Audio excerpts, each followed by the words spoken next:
gonna get a lot of people in here because Alex is live. There's premiere happening, but I had to do it now because everything. The sun's about to go down. Later. And we're gonna go walk around Avon a little bit. I'm gonna go down to the river, possibly hop on the bus to Beaver Creek, which is another little place around here where there's a lot of skiing and snowboarding. It's one of those lifts, but it's real nice in the summer. What do we got here? Donnie, bad guy. What's going on, Matt? Terrence, Simone, Locke, Bill, gang bang. Lori, Kitty, good to see you. Thanks guys for showing up. Manjava, hello. Yeah, I'm doing alright.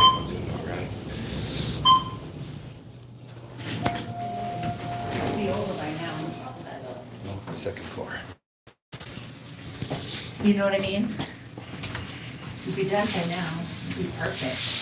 Yeah, but I mean, we were out there Hey, Gila guy. Was it that bad? Thought it was Gila actually before you put Gila as the pronunciation. Gila, Jaila. JT Kovacs, Mortician. Yeah, I know Alex is live, guys. You guys can keep me updated on that. I was watching it and I saw that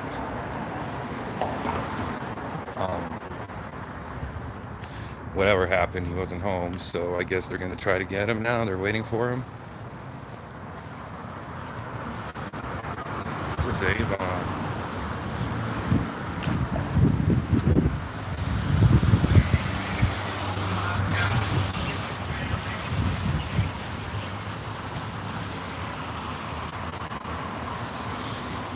It's really nice here. Weather's perfect. Gets a little chilly at night even. I had to bring a hoodie with me. Here, let me flip the camera so you guys can look. Jen? Is that the Jen? Is that Jen B? That is, good to see you. It's been a while. Well, I got a community post unlocked, so I don't know. I guess that makes me a YouTuber now.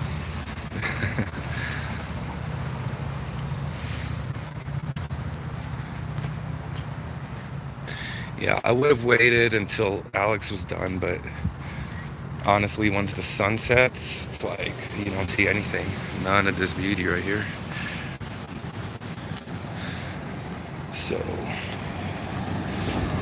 I appreciate you guys for jumping over, and whoever didn't can catch up later.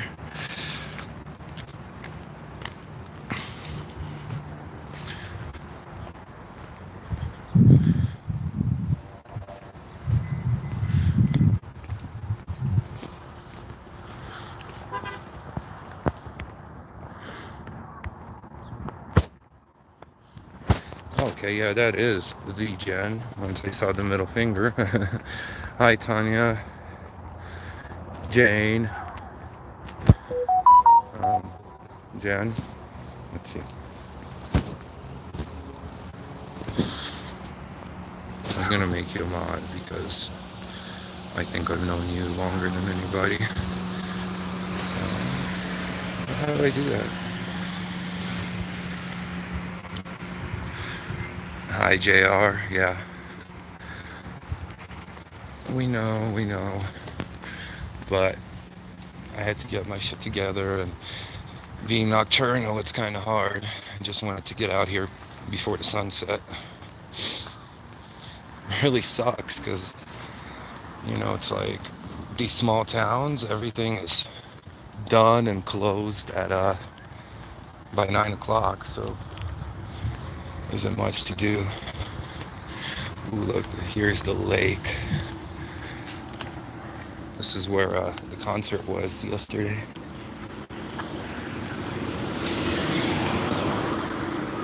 See, I got here like 7 something, and I didn't even see the lake behind that little amphitheater. Actually, we could go by the lake. Let's do that. Smashley, hey, thank you for stopping by. Terrence, how am I holding up?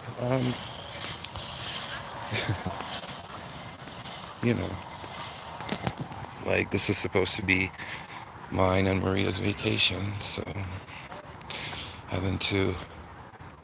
learning to live life on my own, like starting all over again.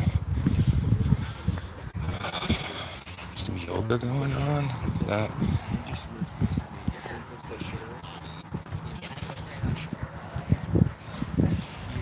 It's a beautiful little town.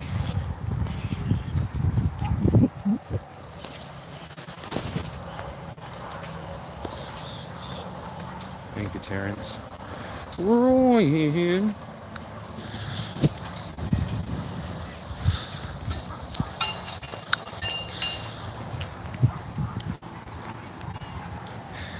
Jan, now you have to stay. In case we have a troll attack.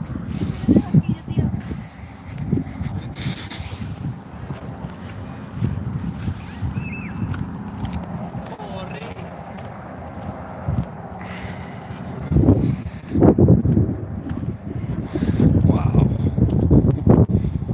That's something.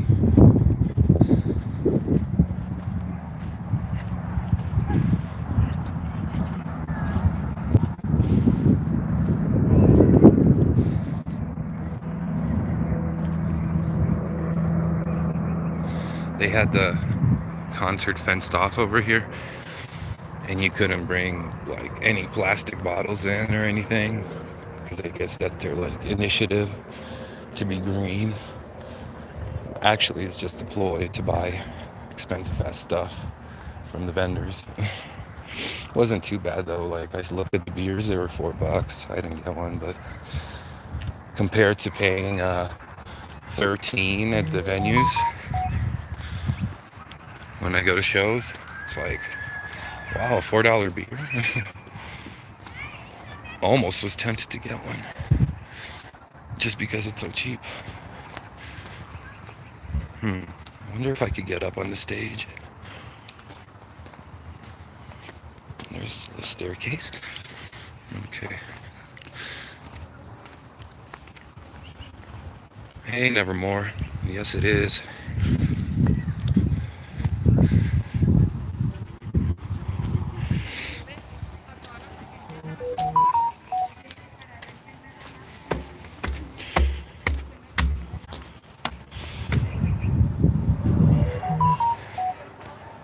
Right, we on the stage.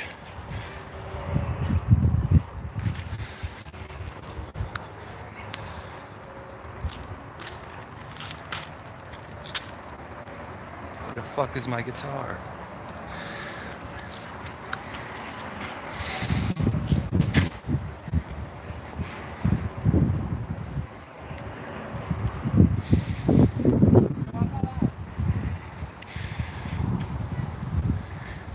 Yeah, lovely.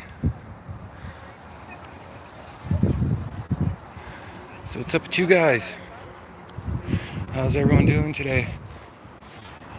Anybody got any plans? Anything special? Let me know. Yeah, it's very peaceful here. After the show, I started walking back, and then I'm like, wait a second. I'm gonna go explore a little. So I found the river that's just down here. Actually, here, let's go on that.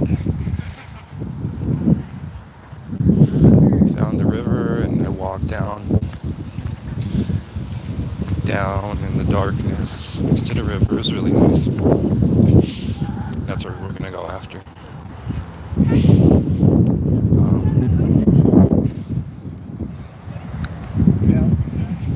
I have this, and that's a little bit of Maria's ashes that I want to spread in the river.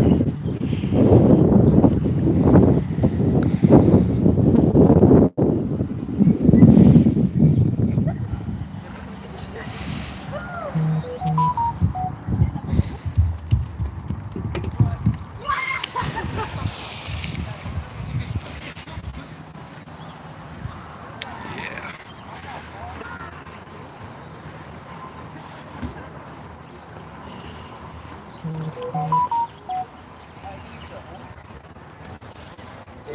Hey. Yeah, when we did Maria's funeral, we put some of the ashes in the graveyard where her sister's buried that she lost at a young age. They were both young, so it's a mountain cemetery, very old, and it was awesome that we were able to put her there because there's no more room there, but since there's already a spot, they allowed it. You got the railroad. Okay, no, we got the river. And then later, when we went to the park for the celebration of life, we put most of the ash into the river there in Netherland, Colorado, which was where she grew up when she moved here from Chicago as a kid. And she didn't like cemeteries, but that one she did. She took me there to see her sister, and it was a very important thing to her. And I'm lucky that she shared that part of her life with me. So I knew that's where she wanted to be. I asked her when she was in the hospital. I didn't want to have that conversation, and I know neither did she. But I said, just in case, you want to be with your sister, right? And she said, yep. So, but I saved some ash for myself so that I could always bring her with me, especially on places that we were supposed to go together. Like these vacations were planned already, and concerts too. But yeah, I think I'm gonna bring her with me and just put her everywhere.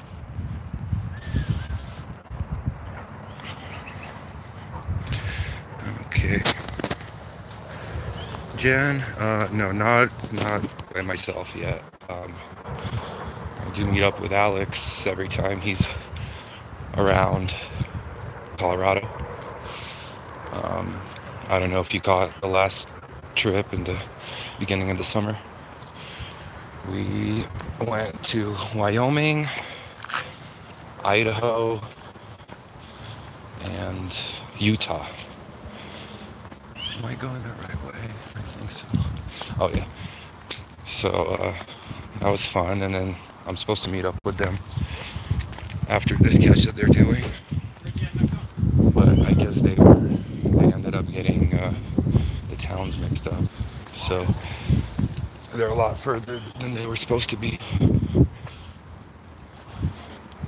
Actually, it sucks because I wanted them to come here earlier, catch those concerts with me that I went to, 3 Days Grace and Korn, and then come up here. But that didn't work out. That's okay. We have a show in Cheyenne, Wyoming on the 20th, Puddle of Mud. So hopefully everything works out the way it should. I'll be taking Alex to his first show, I think, and then Minnesota or Montana catch. Yeah. All right, let me catch up on these.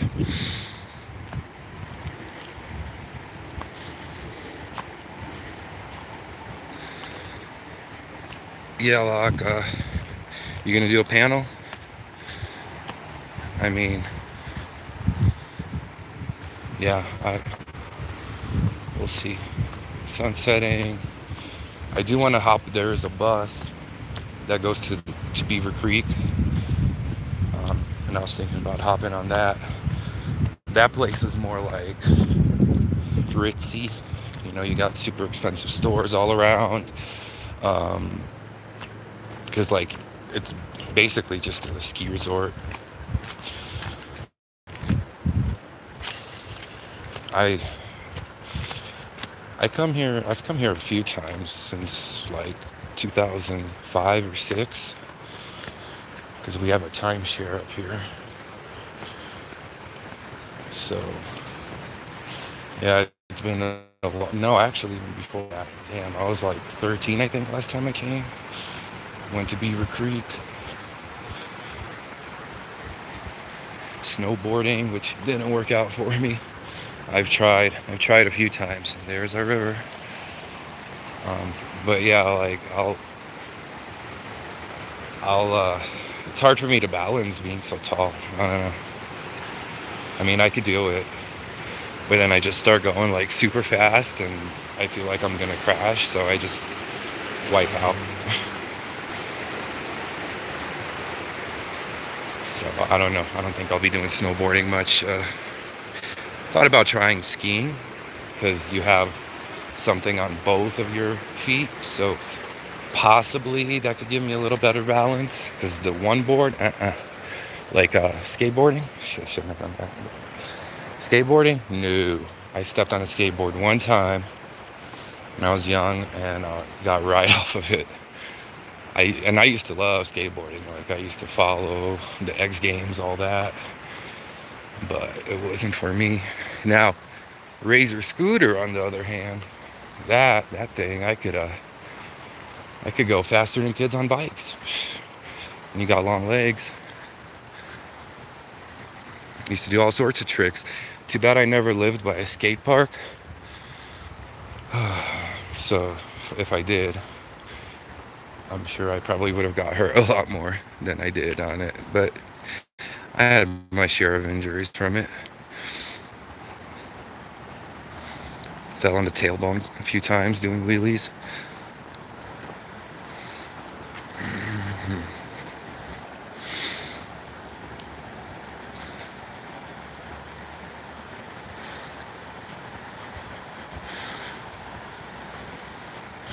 I'm just catching up in chat. Ryan said, "Are they ever chill streams?" I love how that's always in the name, but I mean, maybe like 30% of the stream is chill, but usually it's a brawl, a bar fight, and that's fun. Some nights, you know, when there's no cancer trolls in there, we all have a good time. Cool. You have the ski lift. I really wanted to find a nice place to hike. Like, I know we used to go hiking under the ski lifts in the summer. It's always the best. I'd climb up on them. Maybe I would take pictures. Yeah. Look at that, right from the hotels. And it goes. And look, they have a metal plate, so you can't climb up there. I mean, you could. What does it say? Lift may start at any time. No trespassing. Violators will be prosecuted. Shit. Climb on that bitch. pretty. Okay. But yeah, Jen, regarding the catches, I'm it to be, and going and doing it alone isn't really what I'm looking at doing. I mean, I could, but it's just not the way that I want to do it. And I don't really want to focus on, grinder fags and just 15-year-old decoys. Like, I'd like to go a little bit deeper than that. So I think it's just a matter of finding the right people. And once I do, then it's gonna pop off.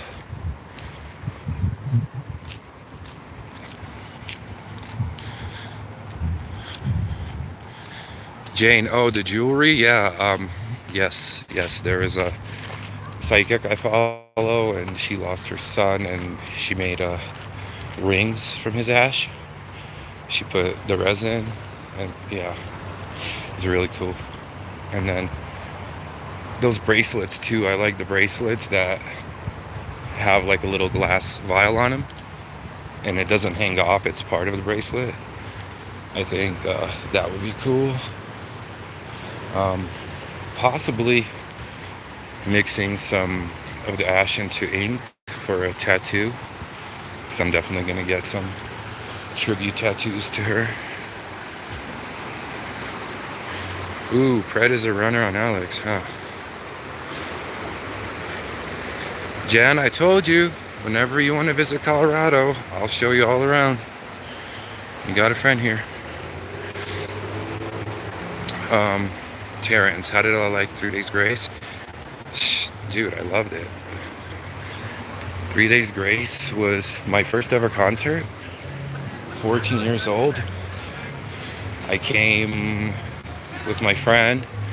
We've never been to a show. We literally looked it up in the newspaper, and it was 2004. It was like right when they came out. And we're like, let's go. And we get there and the tickets are sold out. We were so bummed, but we just hung out by the back. And the roadies for the opening bands, it was Thornley, Edgewater, and Low Pro were the 3 opening bands. And we got all this autograph stuff from them, like drumstick, cards, all that, guitar picks. And then got to see some of them walking back there, like Neil from Low Pro has these crazy spikes that he was like doing. They were in the process of spiking them up. Takes a few hours before every show.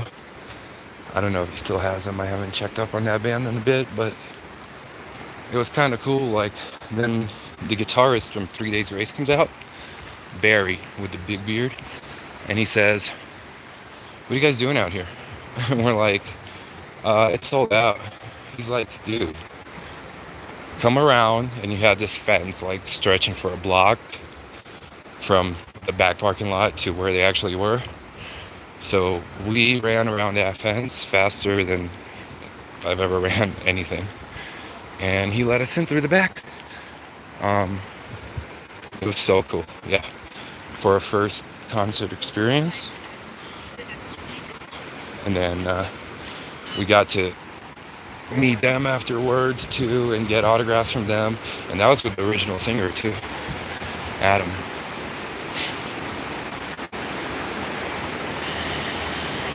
Yep.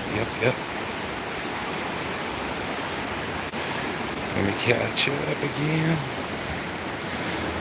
Vic, what up? Vic, I was in another room and somebody was talking to you and I couldn't see you. And sometimes that happens, but I thought he blocked me again, dude. What the hell?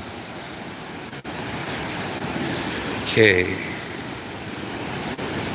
No, I don't work at shows, but I am thinking about becoming a semi-professional photographer, and I really would like to photograph the bands.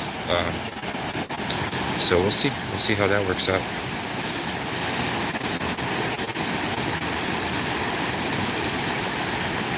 Okay, Jen, thank you for being here. I really appreciate it. It was good seeing you too. It's been a long while. I'll be doing more lives, so you're my one mod. Don't forget to show up.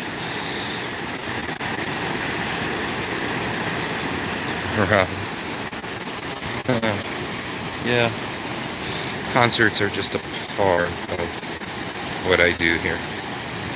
I'm 6'6". Jeff, hi Jeff. Thank you for coming. Yeah, 6'6.6". Irish meme, hello. Nick Cook, hello. Never too late's dope.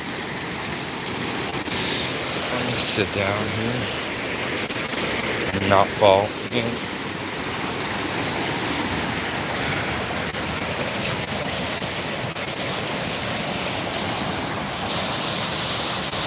Little Blossom, hello.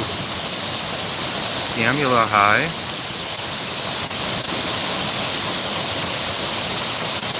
Rob. Yeah, well, it's the altitude, you know. I feel like I'll get gassed out on doing like super physical stuff, but when it comes to hiking, it's like super easy for me. And I think it's just because Denver is mile high, so I guess, you know, we're used to it. We're even higher up here. Because I know we were hiking in Wyoming, and the guys were like starting to get gassed out a little bit, and I'm like, what? I'm not even barely, you know, out of breath. But then we played volleyball, and I hadn't played since like middle school, and yeah, I was done. So compared to them. Oh, guys, I'm not even on. I'm on talk chat.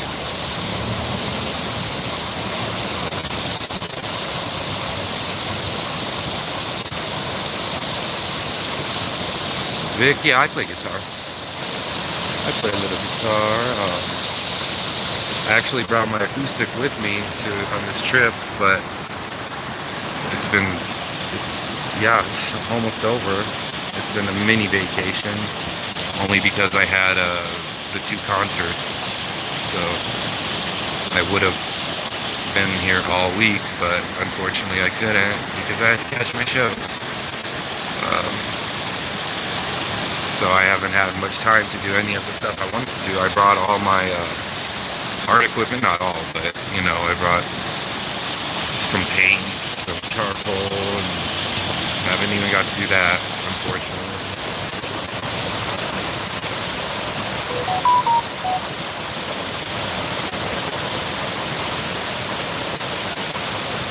Okay, let me switch over to the light.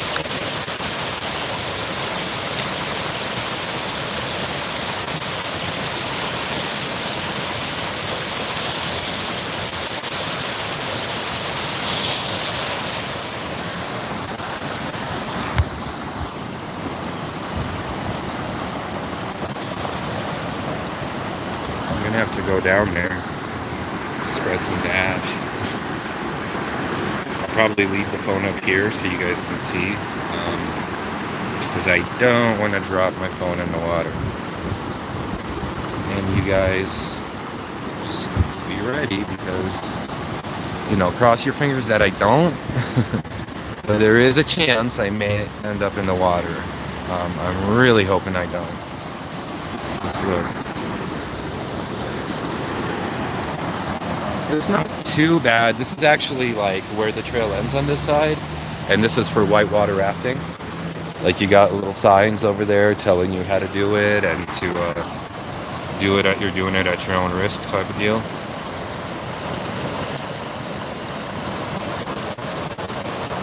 Hey, I appreciate everybody being here. Like I know there's other stuff going on, so it really means a lot that you guys are here.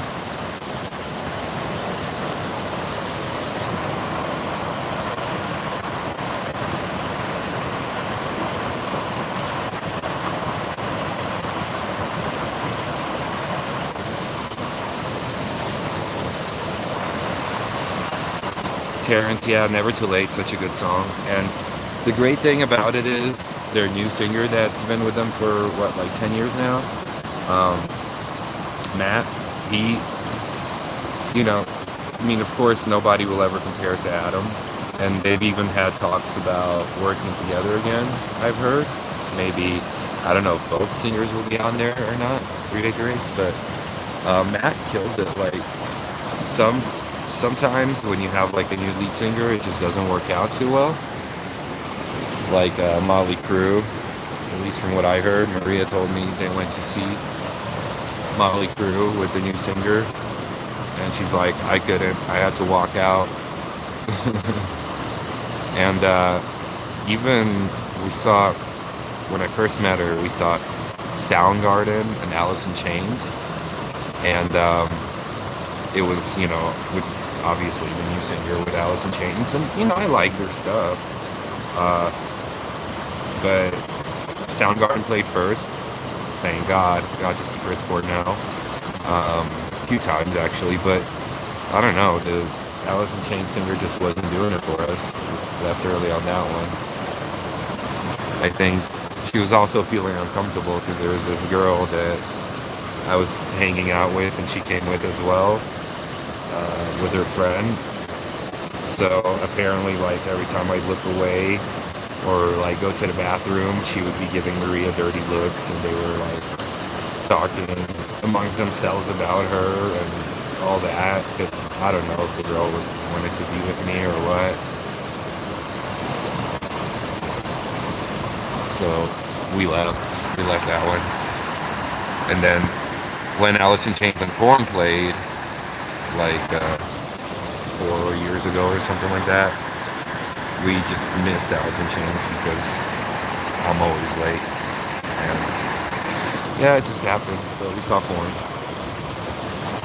Then Korn and System of a Down in Vegas last year, they put the time of the show like doors, and so 3 bands we didn't really care about, or 4, no, 3. We didn't care about the first one, so we, you know, figured we'd get there when the second one starts. Nobody would answer to give set times, and it ended up being that Korn was like on their last song. Oh, I was so devastated, but we got to see the full System of Down set, so that was good.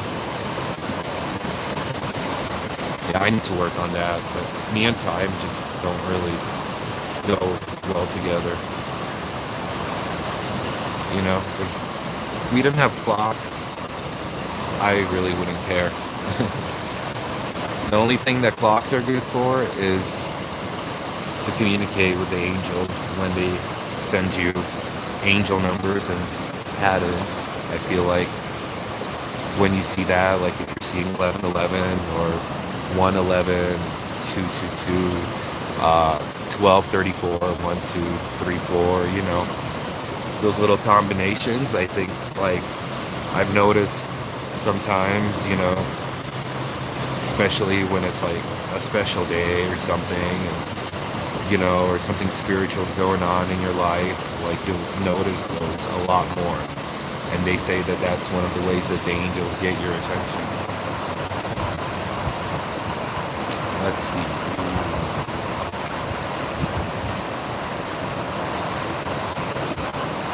Jane, 9,000 peeps. 8,000. One day.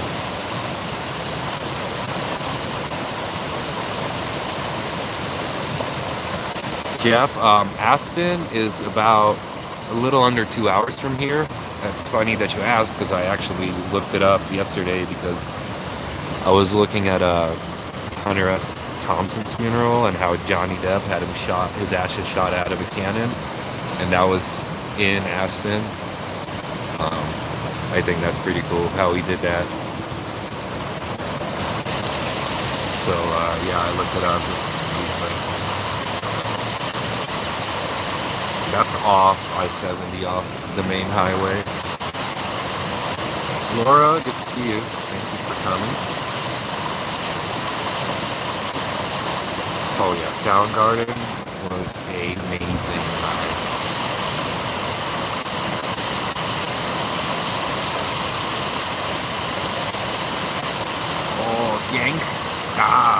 What is going on? Gangsta pop. Psychedelic. Yeah, see? The 1, 2, 3, 4. They say that every number has like its own meaning, like, you know, pay attention to what you're thinking about when you see it, or, you know, what you're doing, or maybe sometimes like something you shouldn't be doing and you see that number and it's like a warning, because they communicate to us in many ways, and that's just one of them, but definitely for sure. Like, I think it was after 3 days grace, I came to my car and I opened my phone and it was 11:11, and I'm just like, you know, I was like, that's Maria talking to me. Thank you, baby. Yeah, telling me that you're here, telling me that you're with me, because that's who would have been getting in the car with me. And just, what are the chances that, you know, that's, I believe that, and that's what I see. And then later that night, I was just, you know, thinking about her and was really upset. And again, I opened the phone and it's 2, 3, 4.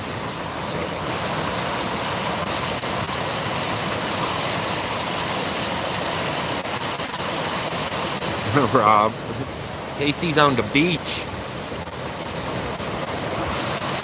Casey's having a good time on the beach.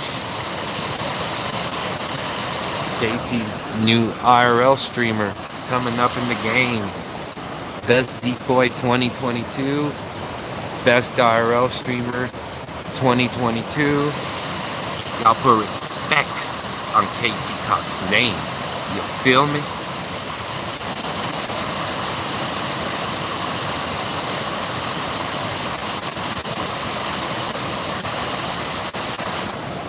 Jane, that's interesting that you say that about your cat's actions, because one of the things that I read was that it's a lot easier for our past ones to communicate with animals. So they'll they'll have the animals give us signs.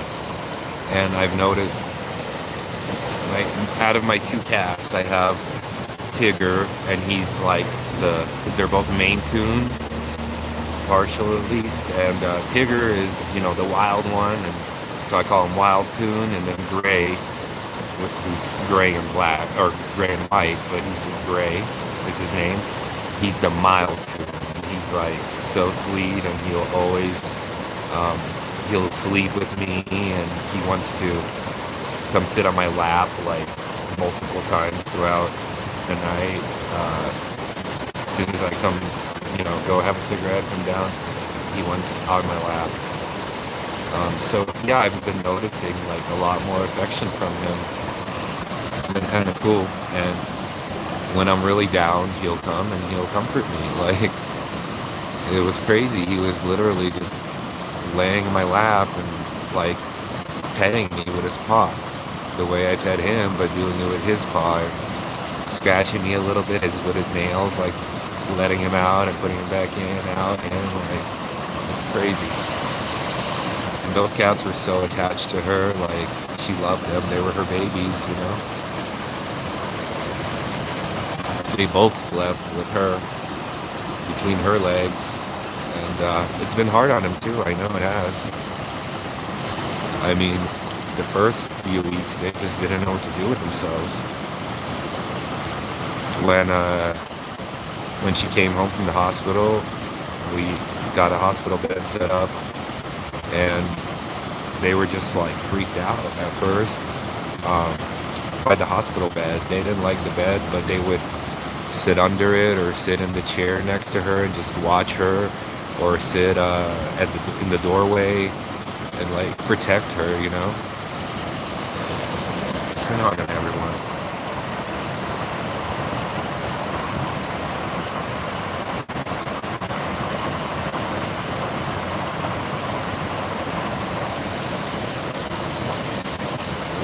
The butterflies, that's a whole different thing, because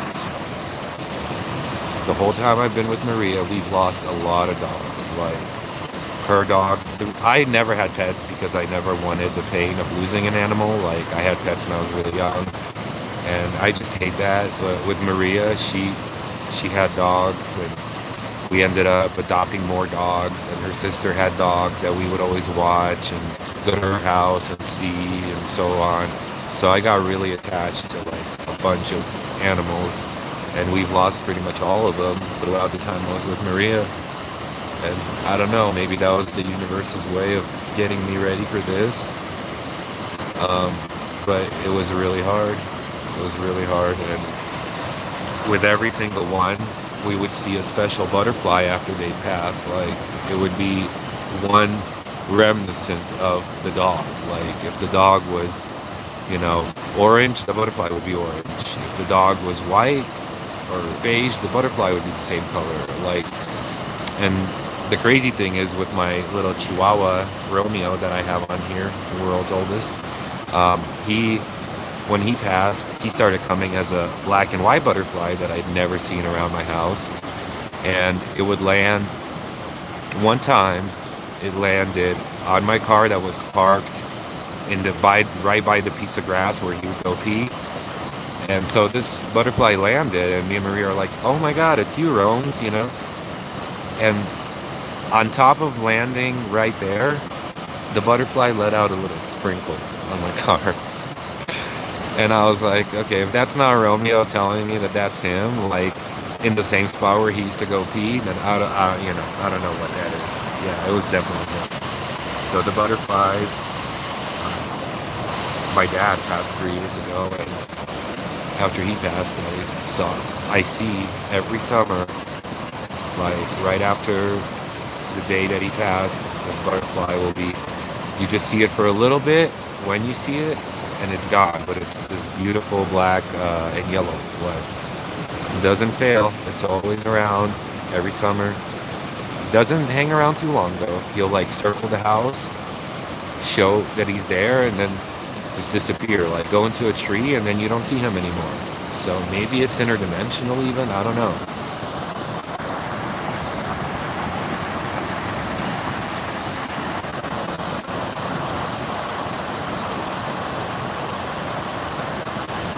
Rob, good to see you.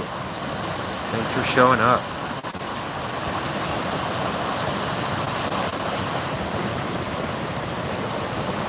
Jane, really? Your cat will do that? See, Gray will look at the window a lot. Or in like the corner of the room where there's nothing there, but he'll be staring at something. So I always wonder.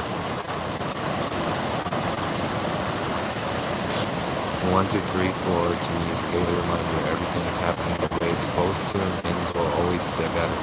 I like that kind of everything fitting into its place, because you have the progression of numbers, the pieces fit. I like that.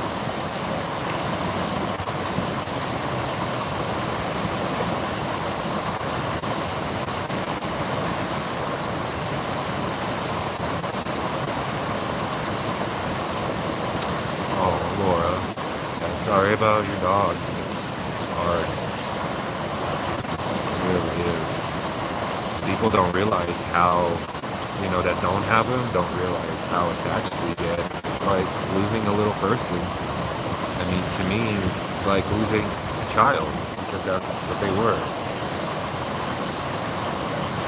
Deaf ears, thank you. Good to see you.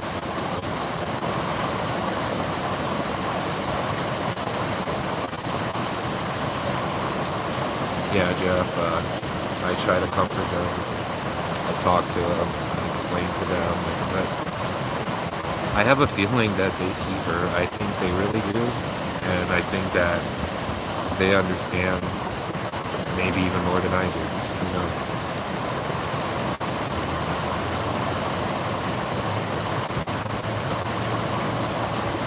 I got a common voice. Thank you, Rob.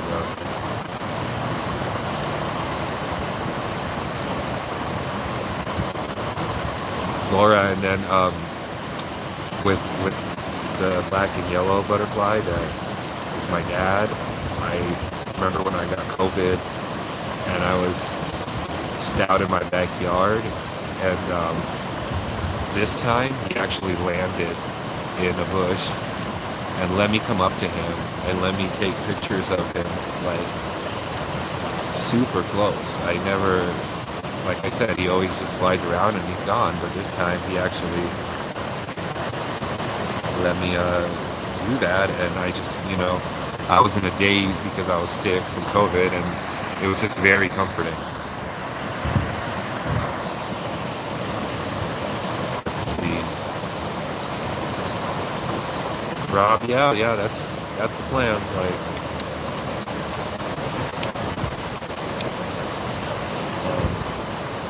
definitely when I'm out and about, I have a LA trip coming up in the second half of September, where 2 Rammstein shows, and I'll definitely be streaming from there.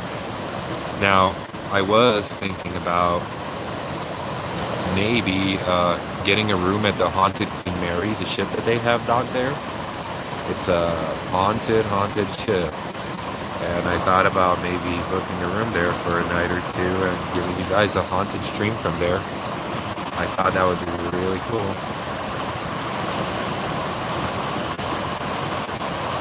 Jane, you're right. This is a great group right here. Yeah, and I appreciate all of you. Lucas, hi there. Oh, Red Hood. Oi, my guy. Why are you so late? You're supposed to be my backup. Alright, Red Hood. Since Miss Jennifer left,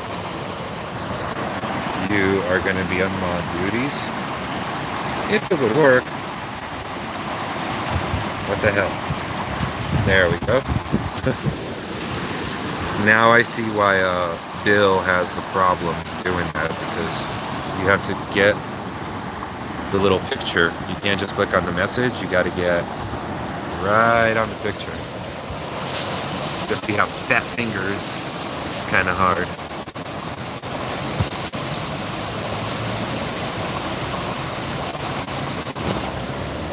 Yeah, little boss of Rammstein.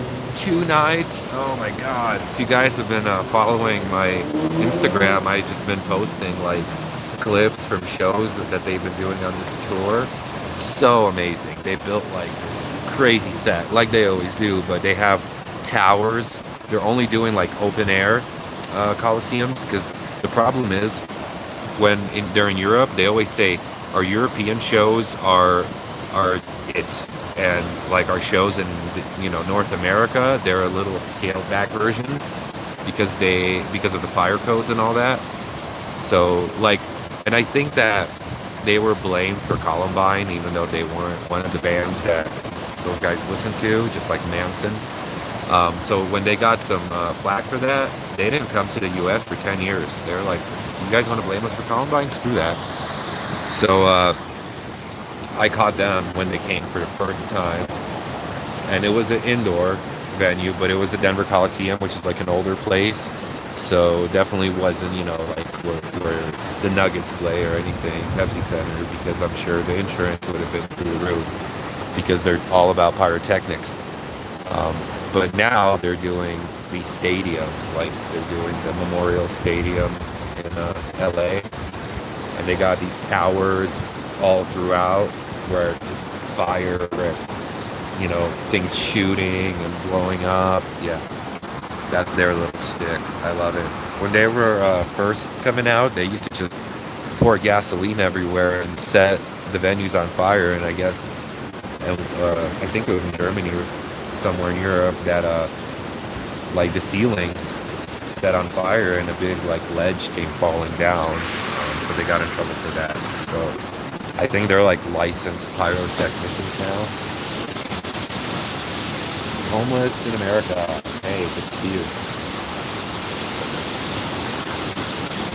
Existence validator. Homeless, been better, but you're alive. Hey, story of my life, bro. Currently.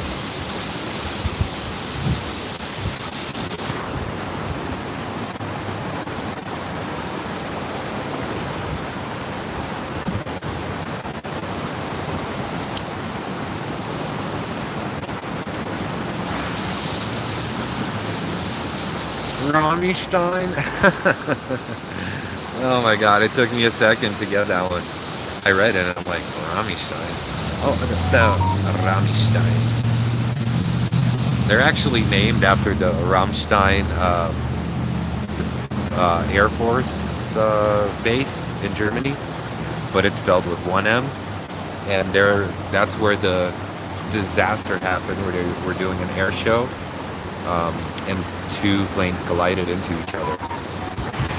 So, and there was fire. I actually have a friend that's a veteran that was there. He was stationed there. He was at the show when it happened. And he said he saw his friend run into the fire to rescue a little girl.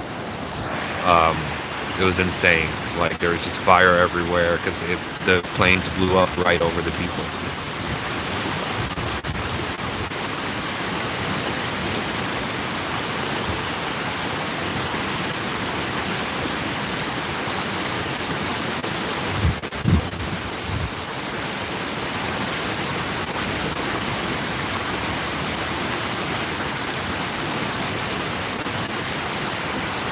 Rob, isn't it awesome? The water, it's so mesmerizing. Like, I could just sit here forever. It's already getting chilly, but I still have a long journey ahead of me. I brought a hoodie. I hope that helps.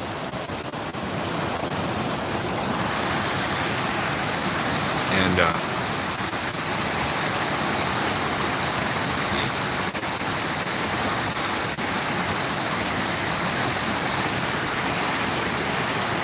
Oh, Cam FDM? They're still around. I love Cam FDM. They're actually one of the bands that the Columbine kids did listen to. So I think they caught some flack too, yeah. Just like the ones that the kids didn't listen to, but because of their public image, they got lumped into all that. But yeah, I've seen Cam FDM a bunch of times. They're still together. I got logged by Sasha Konietzko, Captain K, because it was around election time, and he was posting something about the left, and I made some kind of comment regarding the cabal and the sacrifice of children or something like that, and he blocked me for that. So totally not based. But Lucia, this female singer who's his wife, they have kids together. Yeah, I follow her on IG. She's awesome. She didn't block me.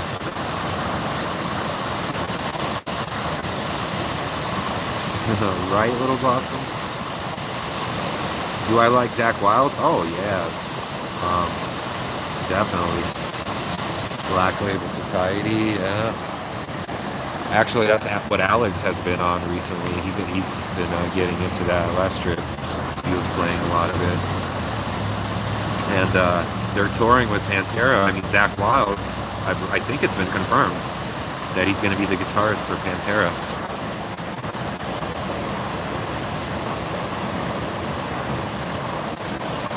Yeah, Little Blossom, he's a bitter old man now. Like, Lucia posted a picture of him on his birthday, and he's just like sitting there all smug and gloom, and I'm like, yeah, you're bitter, man. But they're still cool. I still love their music. It is what it is. I'll still go see them live, and I've got to meet them too after shows. Of course, Sasha's always the last one to come out. One time we were waiting, we got to meet everybody. Lucia too, and we left. I was with this girl that was like, even in the pictures, she's like giving me dirty looks because she was never happy with anything. So Andy, the drummer, was like, made a funny face while she was giving me a dirty look in the picture. It's pretty hilarious because he saw what was going on, that she was being a buzzkill. And then I guess we walked off, and right at that moment, a few of my friends stayed. Right at that moment, Sasha came around the corner. So I was pretty pissed. But then a few months later, I saw them, and I got to meet all of them. Sasha explained to me that his last name is Ukrainian because he speaks Russian, German, English, and I never put that together because a lot of the Ukrainian last names end with O, Koniecko, and Koniec is the end. So he explained to me how it's like the ender kind of. I was like, oh yeah, interesting. I never put those two together.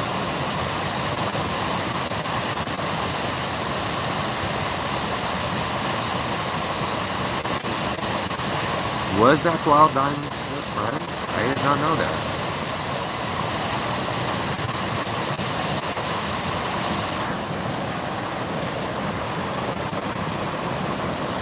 Well, and Zach did great playing with Ozzy, and I love his guitar. The hypnotized guitar. It has a name. I forget what it's called. But yeah, it's a unique one. Like Eddie Van Halen has his unique guitar, and Zach has his.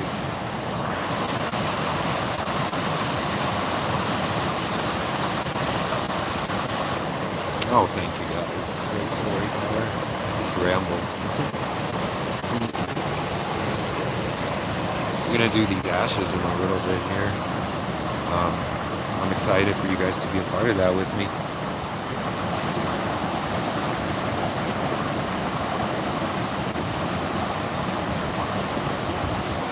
Oh, really? In This River is about that? I love In This River. That's one of my favorite songs from them. Edward, or as Vic would say, Edwards. What up, Edwards?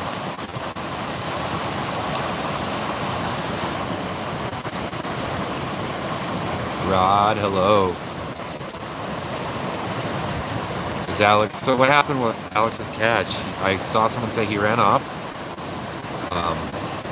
Any update? Because I'm here with y'all. And y'all are here with me. And it's almost been an hour. Unbelievable. Time flies when you're having a good time, right? That. When we did Maria's ashes at the funeral,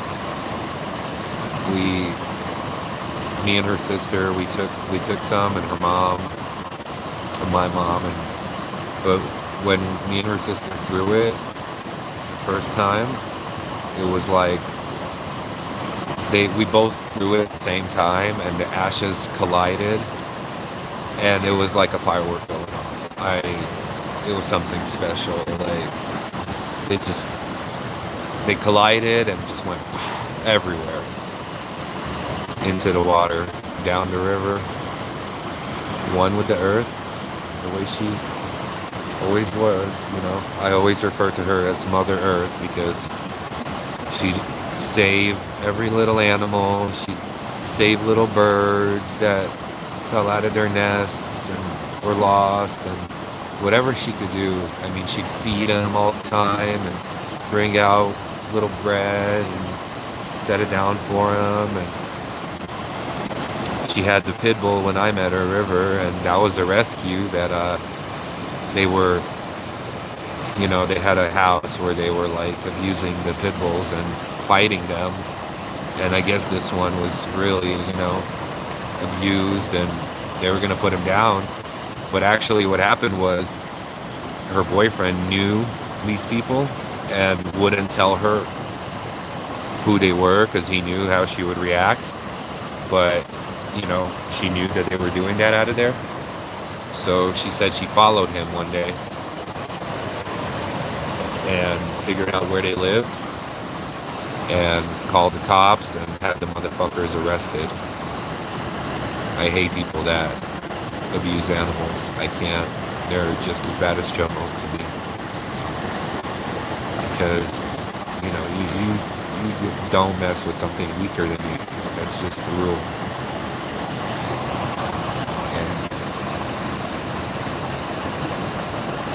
Personally, I'd love to be able to do what the catchers do, but with animal abusers. I don't know how you'd go about that, but the only thing is, I don't think I'd be able to hold back on somebody abusing an animal. Like the pets, you know, I'm good with my composure for the most part. But especially if I saw the animal hurt, I wouldn't be able to go back. I'd wail off on him.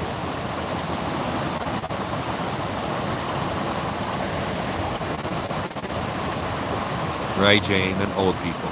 Old people. Yeah, anybody that messes with old people is sick. Yes, I put on the venom mask.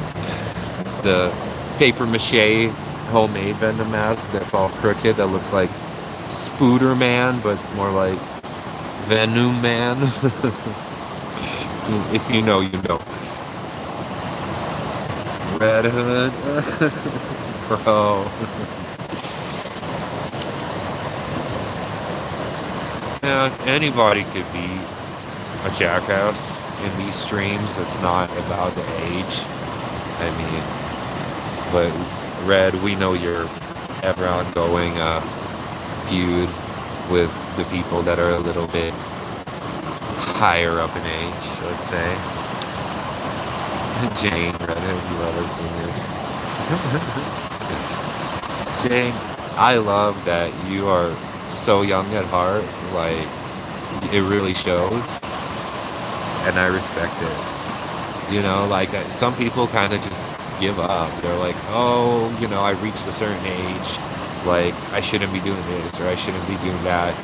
And you know, I see you making jokes. I remember one time Cam was getting some food, and you're like, I want some soup of some young guy, come, whatever.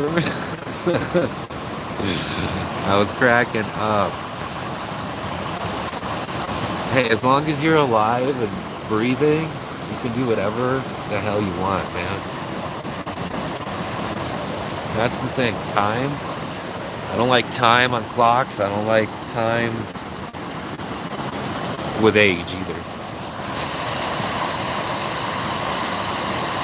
You know, some people hit 30 and they're like, oh, yeah, it's time, settle down and have a family and blah, blah, blah, and have kids. And, you know, for me, I'm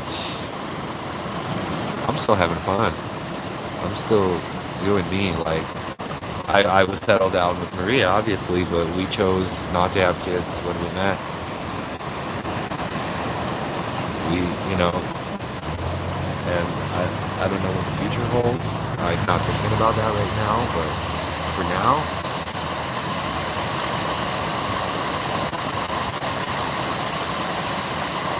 I'll just help protect them.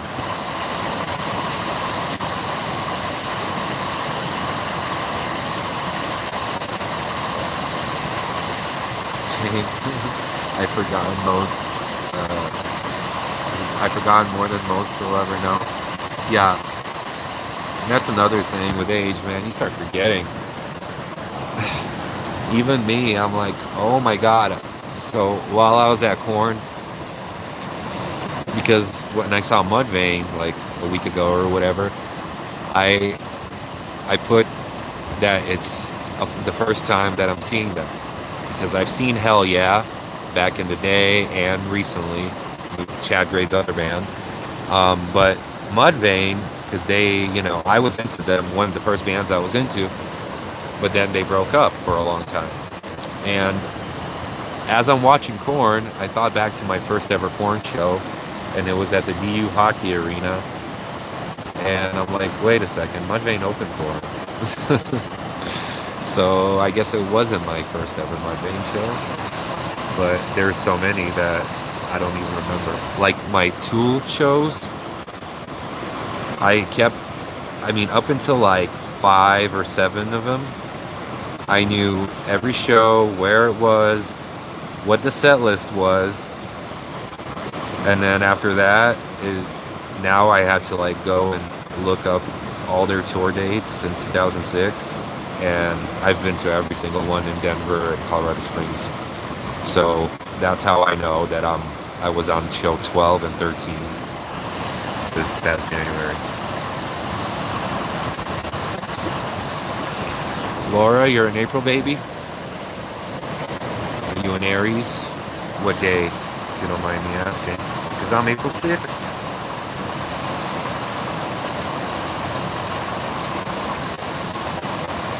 Hey Jeff, thank you for coming.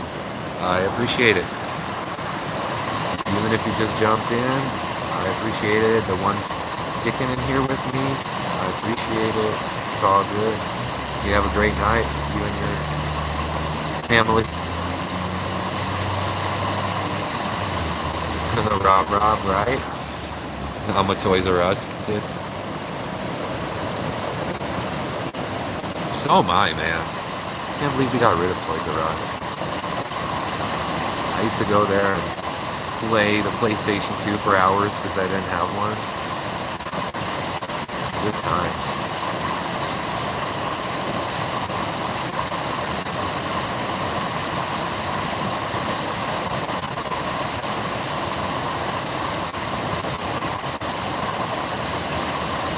Oh, okay, you're the 23rd, yeah. Taurus.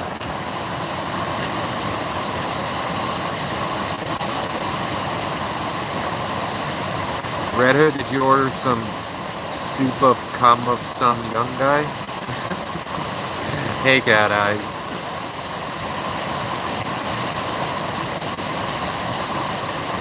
Oh, yeah. Edward, that show? Yeah. I've been hearing a lot of good things about that tour. I don't know. I mean, I've seen Poison multiple times. I've seen Crew multiple times. I've seen Def Leppard once. Haven't seen Joan Jett. And of course, that never stops me from seeing another band if I've seen them before. But I think the tickets were like $300. And that was like, yeah. I have a lot of other shows I want to go to. And, I mean, granted, you're getting all these great bands, but a little too steep for my taste. I mean, if it's Tool, for example, yeah, shit. My first ever Tool show, they played at this small place at Temple Buell, 2,000 person venue, I believe. And that's the smallest place I've ever seen Tool in. And those tickets, as with always with Tool, they were gone like as soon as they went on sale. So we had to buy resale tickets at like $3.50 a piece, I think. But that's Tool, and I will pay that for Tool. But hopefully I catch Crew on the next tour. Cream of some young guy soup.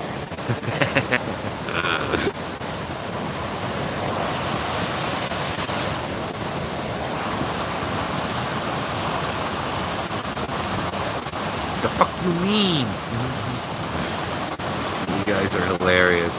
Erko, hey bro, I haven't seen you in a good bit. Thanks for stopping by.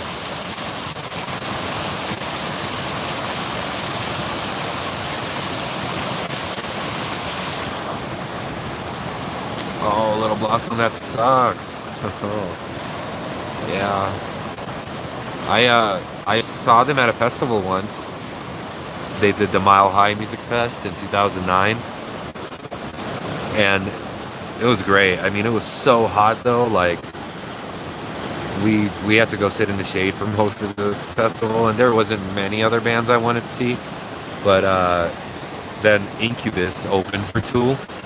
They came on right before Tool, so the sun was going down. We saw Incubus and then Tool. And yeah, that was like my third or fourth show. It was great with the sun going down behind them. It's really kind of cool because like a few months before that show, I used to have dreams of being at Tool shows all the time, and I had a dream that they were like playing outside my backyard window, and the place that they played at is actually like it's further down, but it would be like if I'm looking outside the back window like in my dream, if I'm looking straight down, that's where that stadium is where they did that festival, the Dick's Sporting Good. It's our soccer stadium. So I mean, technically it wasn't my backyard, just a little further than what it was in my dream. But I thought that was really cool that they played that area. Um, and the only thing about festivals with Tool is, I don't know, I think promoters like group them in with jam bands for some reason. Uh, because the other band that was playing that night was Widespread Panic after Tool, and they played 2 sets. They like went to until 2 a.m. But yeah, we were, oh, yeah, we were out of there after Tool was done. Sometimes you see a band and it's like, you don't want to, like with Tool, I don't know if I'd be able to see anything after them because just like that experience, I don't know, maybe it's just my thing. I've heard other Tool fans say it too though, like you just want that experience of that band. What was really cool though that for that show is the next day there was the second night of the festival, which I didn't go to because I didn't really care for anybody that was on it, but at another place was Slayer and Marilyn Manson. And it was the second time Slayer and Manson played together. So it was my 2 favorite bands back to back, which can't get any better than that. Choose some twat. Five Finger Death, yeah, you should definitely see them. I try to catch them every time they come around. They have a lot of, I mean, they're really energetic and just, you get into it.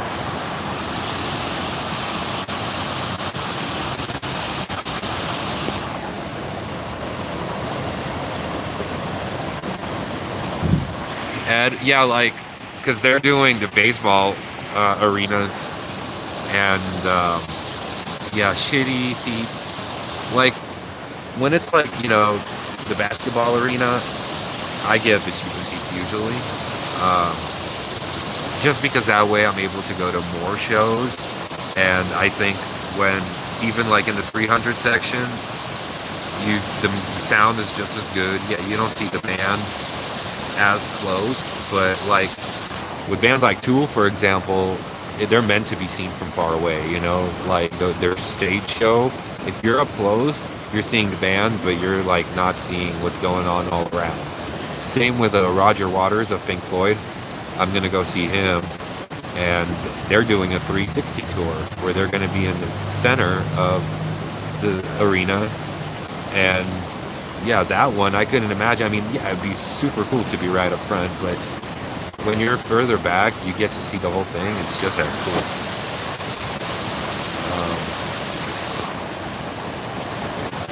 I don't know, $100 for really far back seats for the baseball field? Yeah, maybe.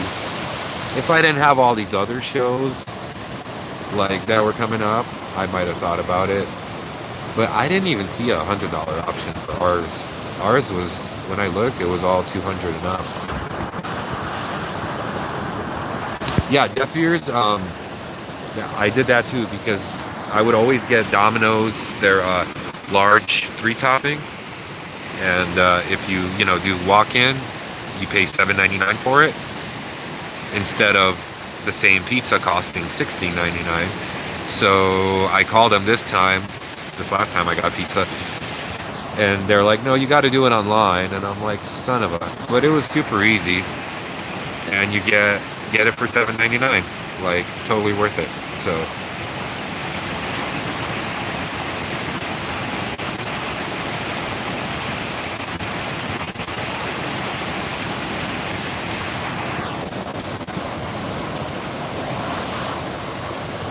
an old boomer, or as Locksmith once said, boomber. So now I always put an extra B in there, boomber.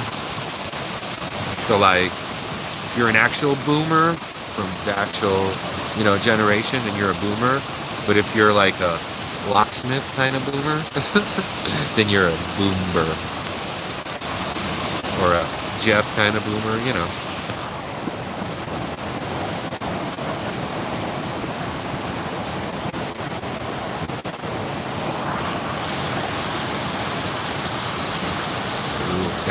That's a good show, Little Blossom.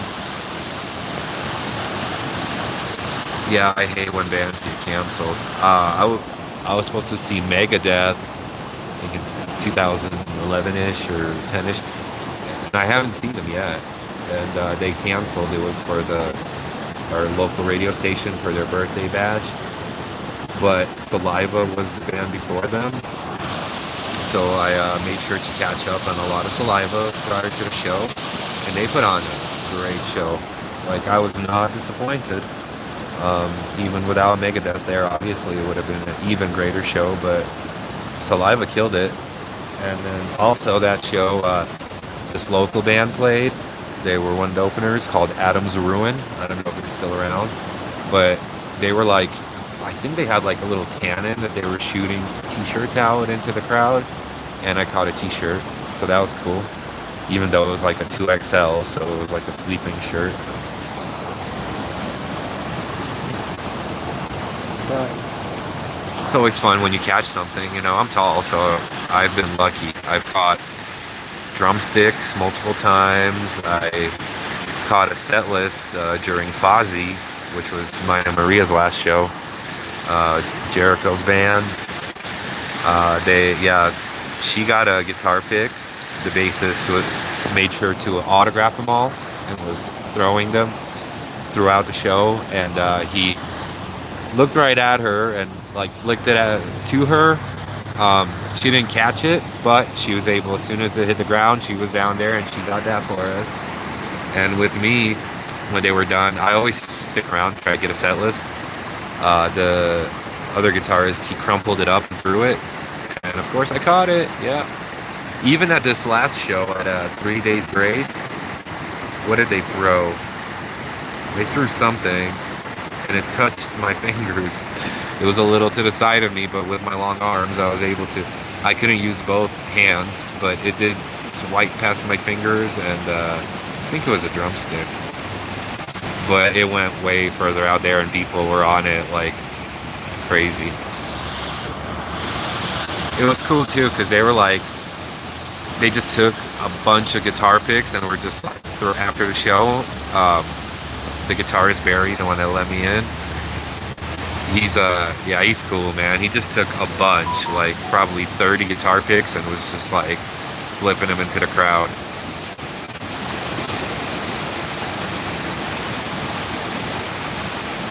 Choke on it? I thought that was in reference to me.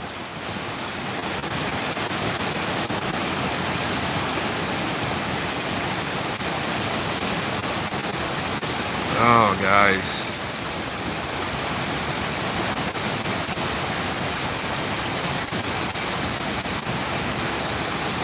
Oh, hey, Brer. Brer. How are you? I'm good. Yeah, I'm good. Sitting in a nice little place, hanging out with cool people. I hope you're doing good.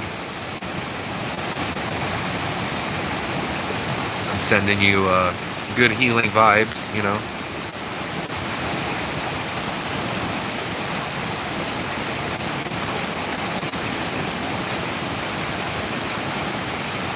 Red Hood.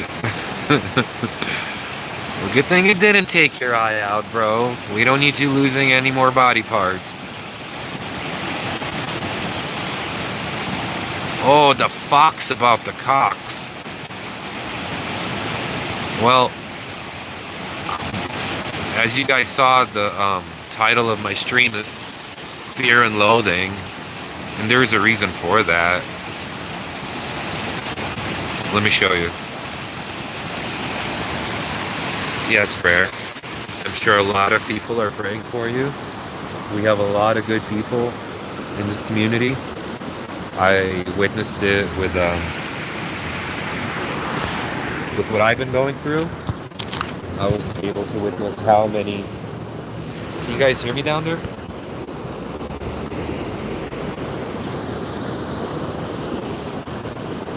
Can you hear me from there? Let me know. I was able to witness how supportive people can really be, and I got a lot of support, more than I even expected. So yeah, there's people that got your back. So these, I'm not doing anything illegal because apparently they're legal in Colorado now. And I haven't done them in 9 years. Yeah, 9 years. I took a little bit for corn, but that was like a microdose. But this is what I planned on doing. And I was going to do this way before, but I also took my own advice for not doing shrooms during the stream, like Rami did. But we'll see. I mean, but let me show you guys. Oh, some of it broke off. This was all one. Look at that. Look at that beauty. Blue. Look at all the blue in it. That's the good stuff.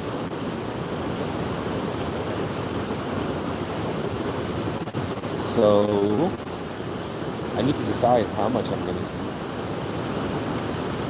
I really want to do it and go for a hike, but I mean, that's kind of late now, in the dark, with mosquitoes.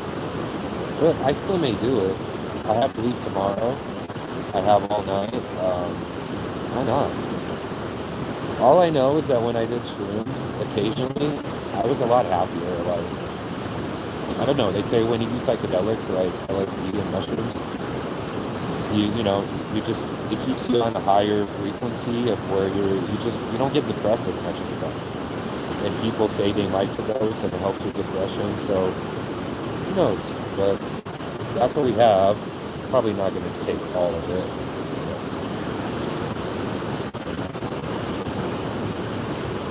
Vic, if I eat the whole bag, you don't really see things that aren't there. Like, that was what I thought with acid before I ever did it. You just see more like the walls breathing and the lights will, drag around and stuff. I remember I went to Seattle and did acid just by myself. Took the bus to Fremont, which I don't know if you guys know Fremont in Seattle. It's like a little hippie area with they have cool stuff. Like they have the highest ridge in Seattle is there, and then they have this like troll statue under the bridge, a giant troll statue, and there's an actual Volkswagen Beetle, an old school one, and it's in the troll's hand, and he's like pulling it underground, so it's kind of like going into the ground. So I went and I saw that. There's a Lenin statue there. There was, I don't know if it still is. So I thought that was cool, like an actual one from the Soviet Union, from Bulgaria or somewhere. They got toppled over, and they bought it, and they put it there. They were actually selling it. It was like, almost hundreds of thousands of dollars. But I thought that'd be a cool thing to buy a Lenin statue, put it in your backyard, for the sake of history.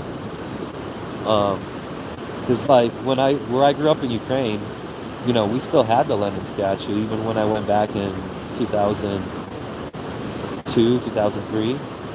The Lenin statue was still there, and my town, which is occupied by Russians, Kherson,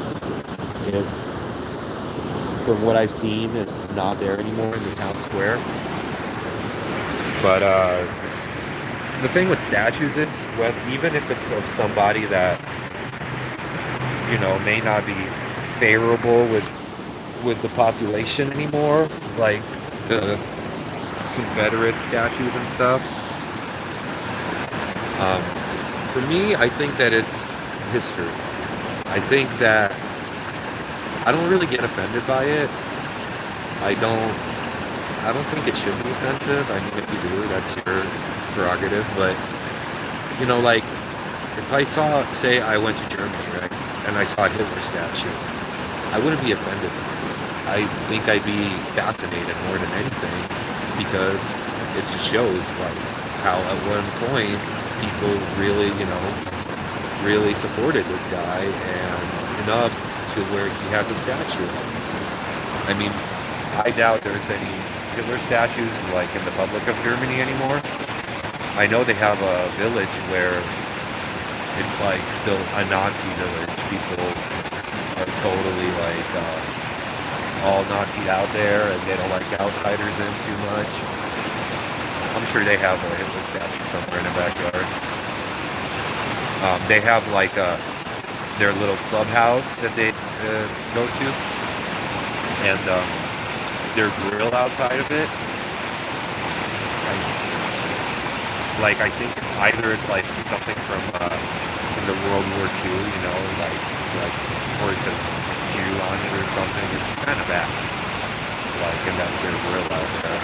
I saw a reporter was questioning them about it, and they were acting like, you know, no, we're not Nazis here.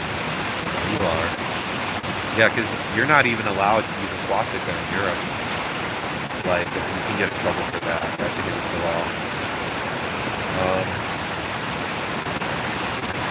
Yeah, let's do this ash before it gets too dark. What's up with chat? Let me catch up.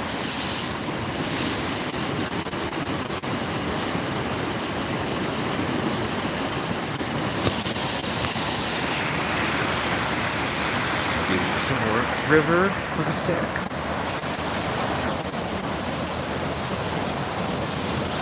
Okay, so I also need to figure out if I should eat the shrooms, and I mean, they don't kick in right away. I'll hang out with you guys for a little bit.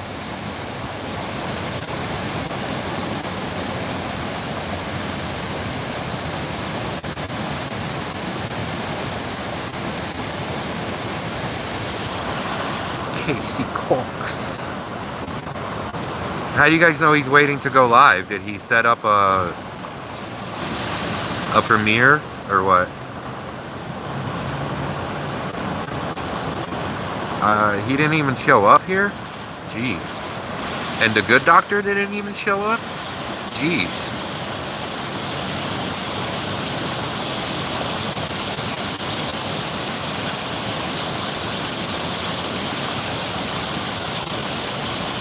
Homeless. Oh no, that when I was in Seattle, that was years ago.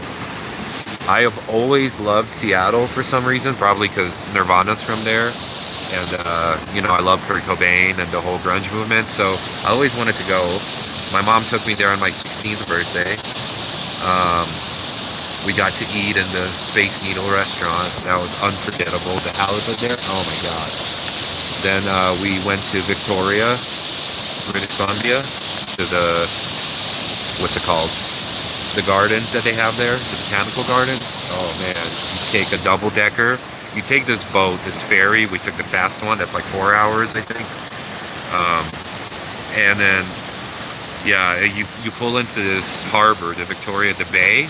It's like you're in Europe. It's so amazing. You got these like European style buildings, you know, statues there, cobblestone street.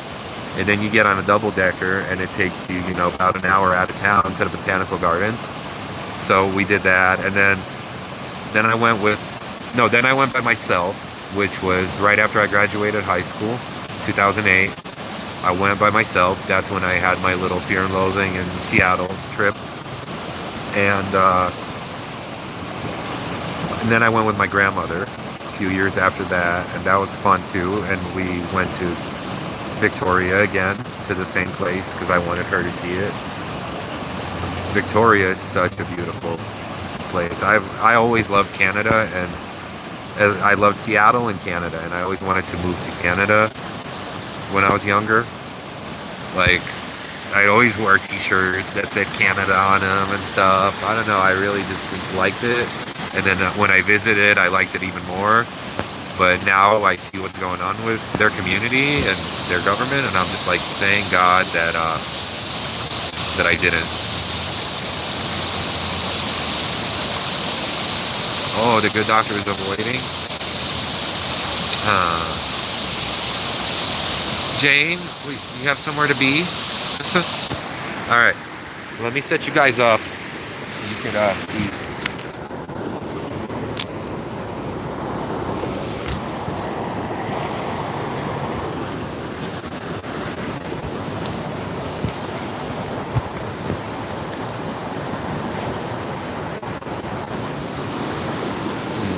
Maybe I should take the phone with me. Alright guys, here goes nothing.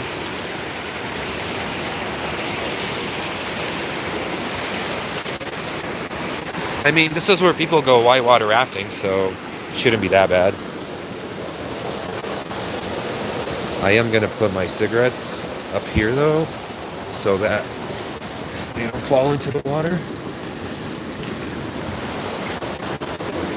Yeah, when we did Maria's Ashes, I just sat there and watched the river for like 2 hours, and it was raining. I didn't even care. It was so serene and peaceful. Okay.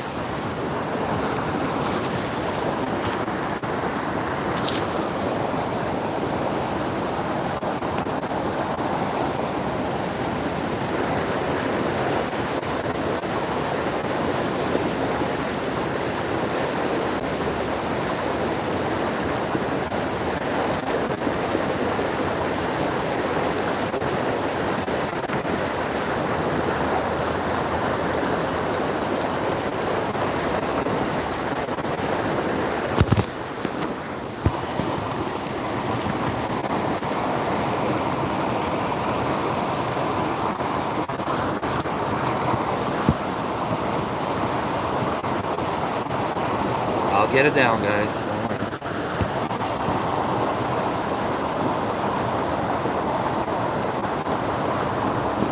Not having my phone going so long.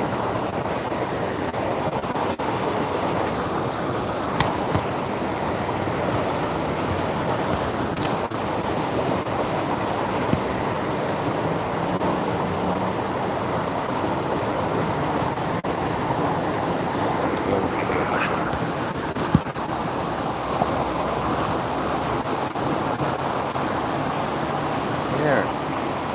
That should work.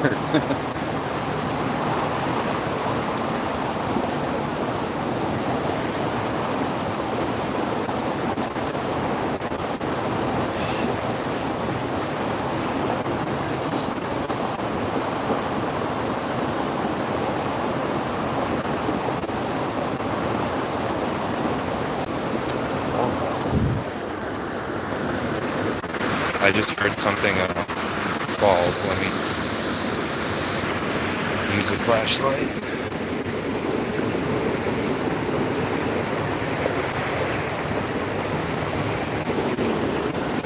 I don't think I dropped anything. Jeez. I did hear like a click in here. Alright, we're good.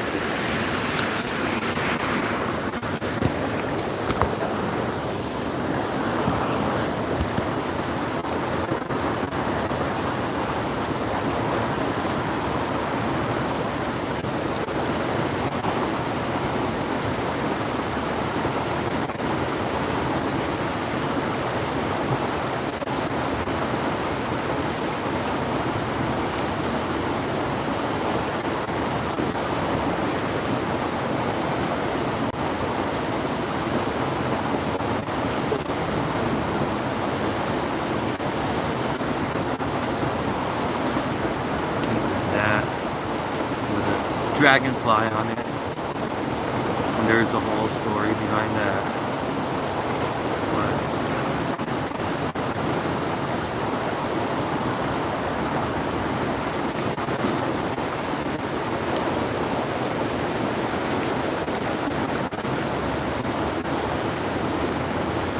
Oh, it's like the waves are hitting, and it sounds like something fell. Maybe it's fish jumping out. I don't know.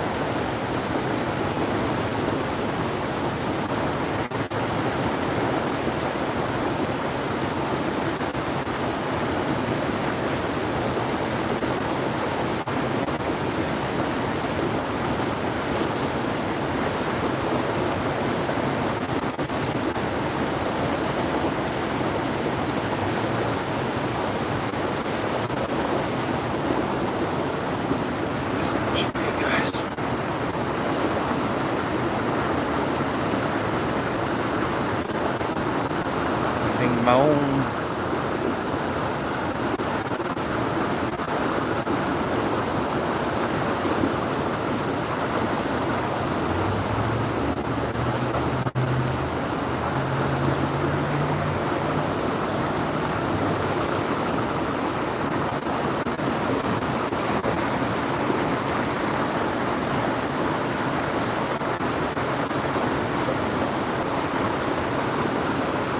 she is. Holy.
That guys.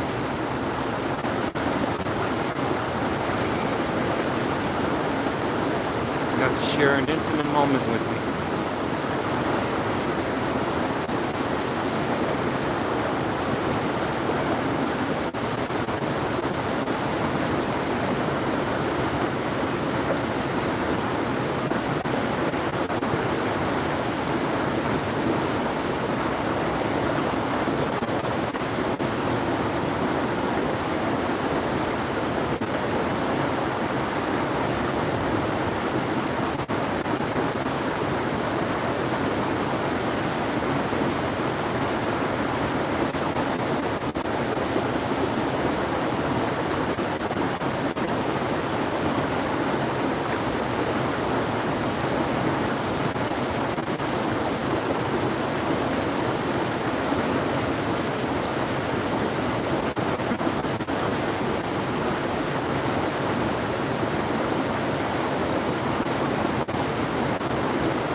There's that.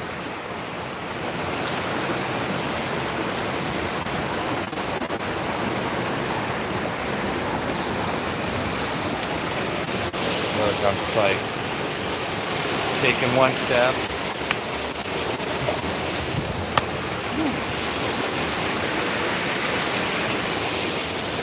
Giants walking up the mountain.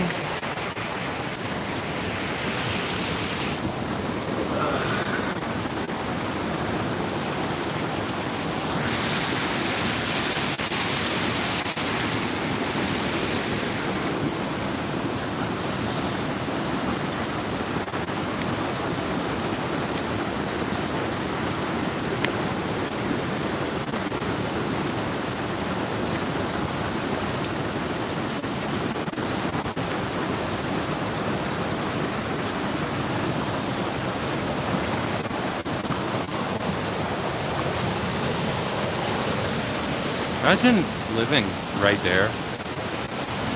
That would be the dream. A town like this.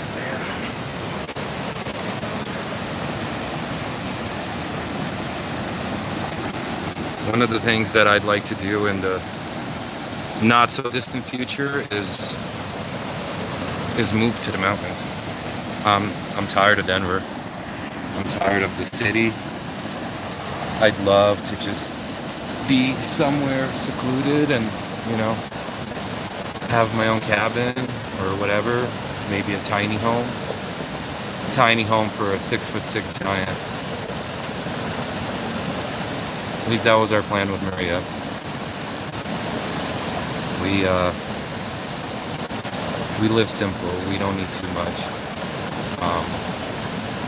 We wanted to get an RV. We wanted to just travel all over the U.S. We drove everywhere. That was our thing. We didn't like flying. We flew before when we first met. We flew a few times, but last 5 years probably, maybe more, we haven't flown at all. Always driving. And now it's like LA, I'm gonna drive by myself. I can't even imagine,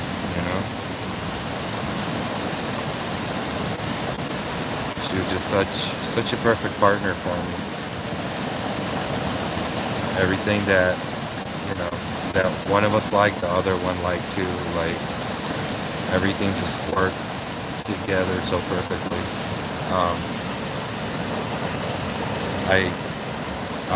I rarely see people have those kind of relationships where we never had a fight. We never fought. Like maybe just tiny little, yell at each other for a few seconds, and then a few minutes later we're fine. and usually if anybody did raise their voice, it would be me, because I have the temper. I mean, she had a few times where she let me have it back, but I'm an Aries, and I know I have a temper, and I think I've worked on it very well. Like I'm not anywhere as bad as I used to be, like with other family members and stuff. Because I would always feel bad afterwards if I yelled at somebody that I love, and then I'd fucking guilt myself for days afterward. So she taught me to not do that. She taught me to just don't, because you're gonna regret it. Because I shared all my feelings with her. I've never had a person that I could just, whatever was on my mind, I could share with her, and she didn't judge me for it.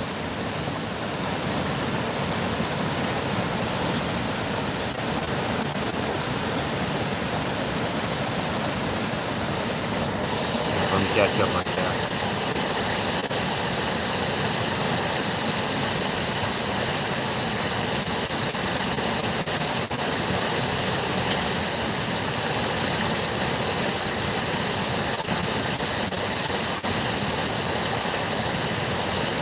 Okay, Jane. If you're gone already, I'll catch you later.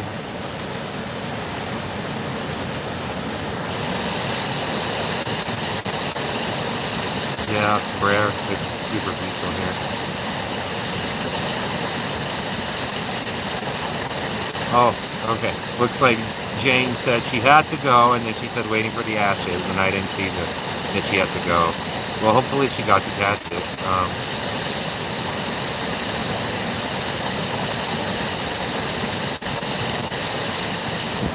Little Blossom, no, I didn't go to Aberdeen. I wanted to and check out Kurt's old house, but I didn't get there. I still may though. I don't know. I've been, turned off from Seattle because of their political stuff too. Oh, Jane, okay, you were here. I appreciate all you guys being here for this. Thank you, Rob. Thank you, Dad, guys.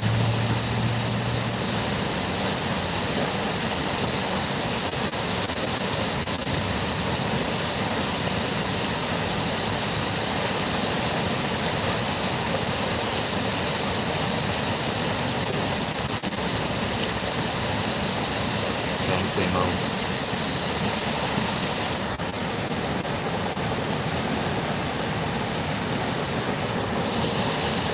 Dick, I'm glad you're here, man.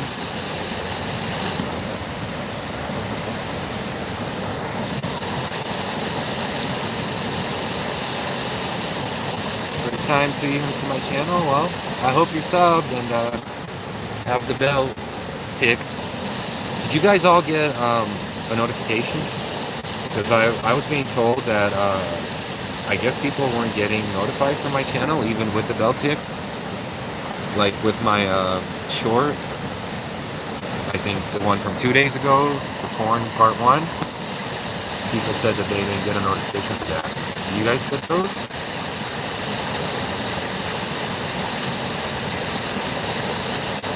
Oh, God, yeah.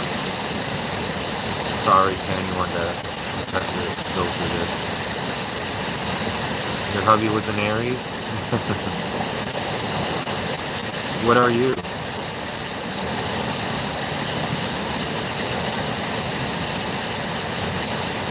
Okay, you got the notification for live. What about for the shorts that I've been dropping? Do you get notifications for those?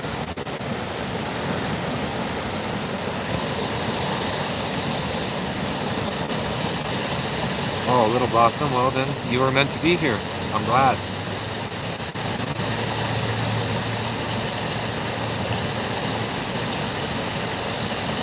That's so weird, man. Maybe YouTube doesn't send out notifications for shorts. And I've been trying a little experiment because I had 2 shows back to back, right? So I did the short for 3 Days Grace. And, you know, it got the regular views that it gets. Then I did the one for porn because I had the one for Mudvayne, like, you know, 5 days before that or whatever. Then I did the one for porn, the first one. And I noticed that in the first, like, 2 hours, it had more views than the one from the day before, you know, and it was out for like 12 hours or more at that point. So I dropped the third one as a little experiment to see if I caught the algorithm there. And then the third one, it got a lot of views right away, and then it stopped around 100. Like the fast views, like you refresh it and views go up. But then the one from yesterday, the part 1 of porn, that one started getting views like crazy, and before you know it, that one was like at 300 something. So yeah, I think I hit some kind of little algorithm there for a little channel. It's cool, you know. Because I know that YouTube likes to when you post shorts, like that's what people have been saying you should do to hit the algorithm. So it was a little experiment, but I figured whenever I'm at a show, I'll just make one. And I have plenty of recordings in my phone too that I might drop, some older ones. Probably won't be every day, but yeah. Oh, you're an Aquarius. Okay, cool. Maria was a Virgo, and I think her Virgo balanced my Aries out very well, because I'm an Aries for my sun sign, but I'm a double Virgo for my moon and rising, which are your 3 main ones. But I'm an Aries with the Virgo, and the Virgo's a double Virgo, supposed to balance the Aries out, but I still don't even balance myself out because Aries is such a fire sign. But yeah, Maria did that for me. She was my balance.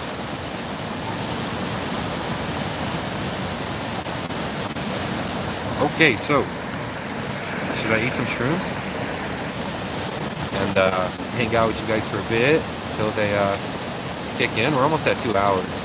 Yeah, I should probably eat some shrooms, huh? Who wants to see shrooms? Put a mushroom emoji if you want to eat some shrooms.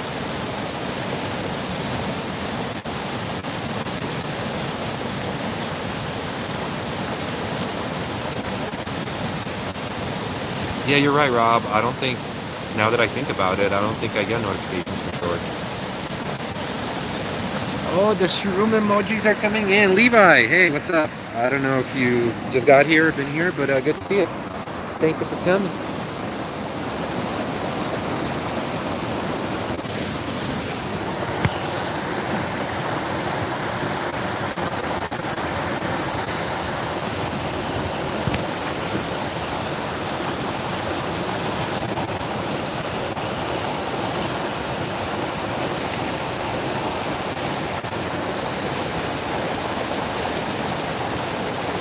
Oh, and then the whole thing that I was going to tell you guys about the Queen Mary when I go to LA is, well, when we did the Haunted Stream in Cheyenne with Jesus and Alex, that was like my first time, like really like doing it, you know, on stream, whatever.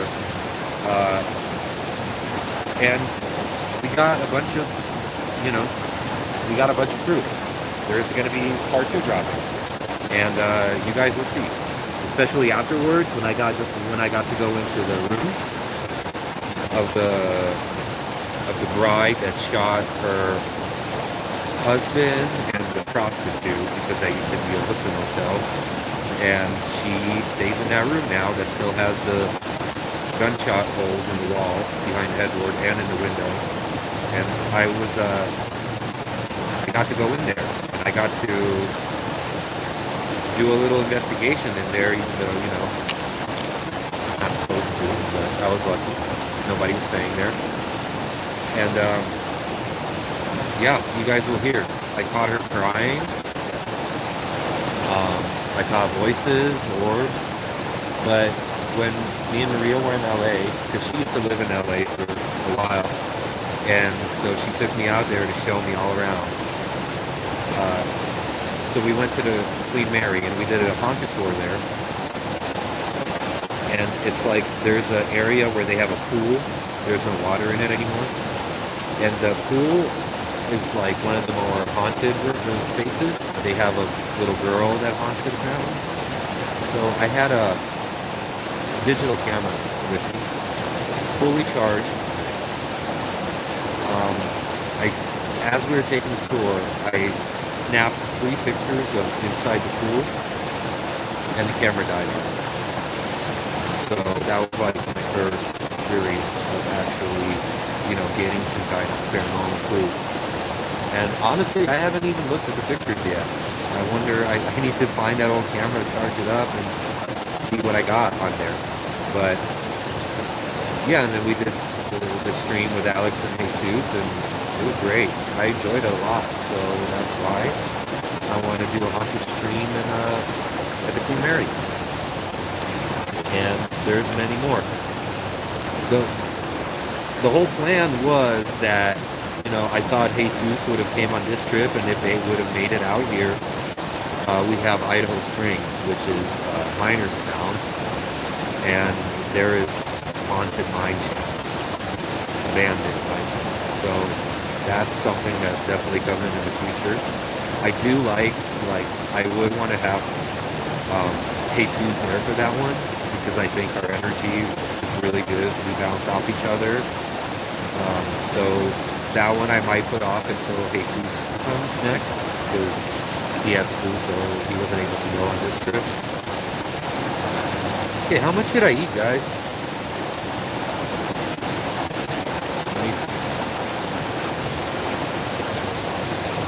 I mean, I want to get high, but I don't want to get too high. So at the show, I had like 2 stems and 1 cap. And I need about double that amount. It's been 9 years. It's been a while. I should probably eat the one that's all together to start. The caps fell off of it, except for one. And then I'll have a few more caps. And I think that's about double what I had at the show. See, the caps give you more of a, like, you know, visuals, whereas the stems are more of a body high. Mine was more of a body at the show, because I only had 1 cap. So. Yeah, oh, you can't see my face, though. Let's make it so you can.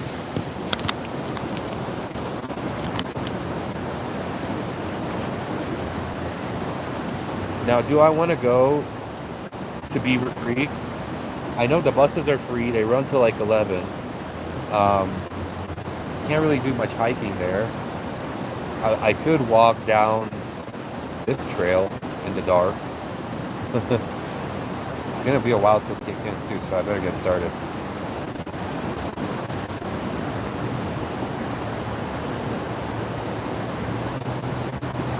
I enjoy it. I enjoy the taste. I know some people can't stand it. They're like, oh my god, give me something to drink. Or let me have some chocolate with it or something. I personally like it.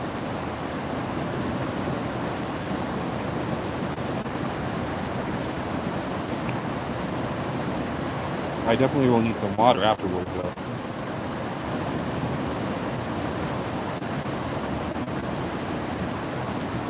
Waited so long to do them that they became legalized.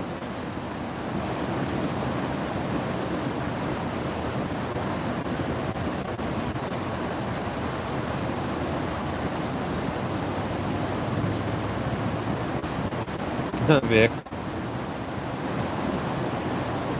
Thanks, Drop J. I'll try. Can't make any promises.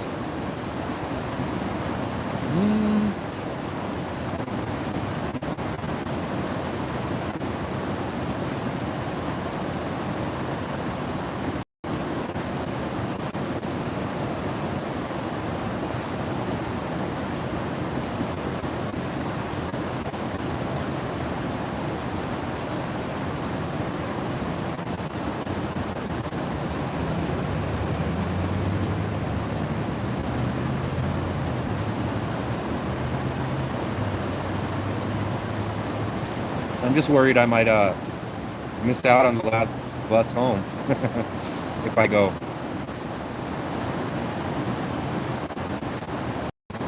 Okay, now some caps.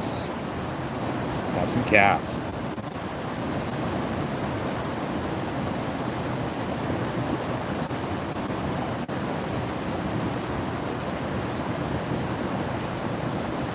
A little cap.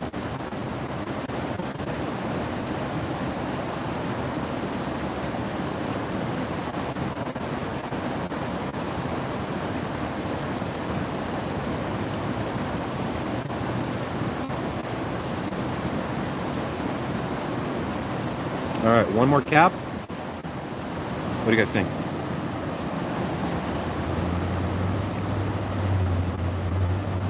Where did everyone bounce? Nobody wants to see me shrooms?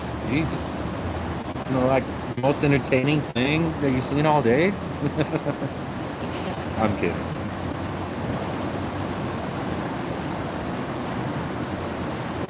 Ooh. Look at that one.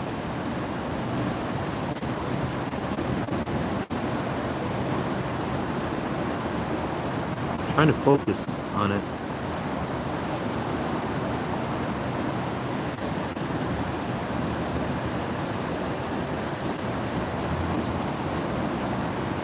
Oh, there we go.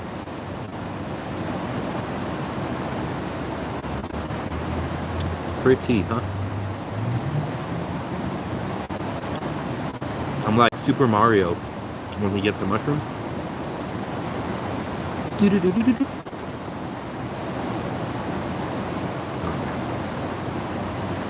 Deaf ears, I wouldn't be afraid of shrooms. If anything, acid is scarier than shrooms. Because shrooms are natural. Like, this is given to us from the earth, by the earth. I remember doing them and just feeling so at one with the earth. And then the come down, you're just like, it's the best come down from anything. Acid, on the other hand, I mean, I've had great stuff, and then I've had garbage that, you know, you're like taking a bunch of tabs and it's not doing anything. We had that for a while, and then I was able to get my hands on some good stuff, and it was like 8 drops. He put extra in there, and I've been so used to taking, you know, a bunch because it doesn't do shit. So I took those 8. Oh my god, usually it takes like 40 minutes, an hour to kick in. Oh my god, this stuff started kicking in like minutes in. And I literally couldn't walk. The ground seemed like it was crooked. Yeah, that night didn't end too well. We'll just leave it at that.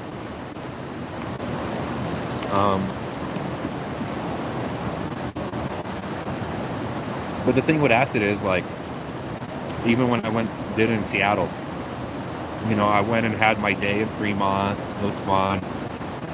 And then you come back and it's like 12-hour trip. So you're like going up and down, up and down.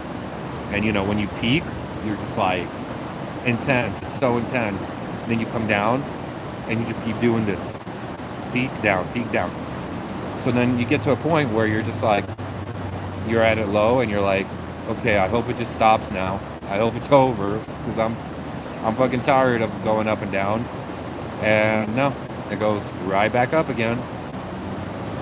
And I remember it was like night already and I had to get on the plane the next morning and I'm still tripping. And I think I got maybe a few hours of sleep. But then I got on the plane and I'm looking at people and I could see their aura. I'm literally like, and then ever since then, for a while, I could see people's auras. You see like an outline of them over them. And I noticed every time, that was my third time doing acid, every time, like the first 4 times, something new happened that I couldn't do before. Like achievements unlocked. Spiritually, I guess. But, you know, if you do one in moderation, you're good. Just know what you're doing, know who you're getting it from. And with shrooms, you know, you could always take a bit and then take more. Even though they say that that's not good to do, that it's better to just do it all at once. Like I've heard people say that if you do shrooms, and then you take a little more, it's not going to affect you like the first batch did. Even if you do it on the next day, it's not going to affect you like the first batch did. Like you got to give it some time in between for your body to come back down if you want it to hit you again like it should.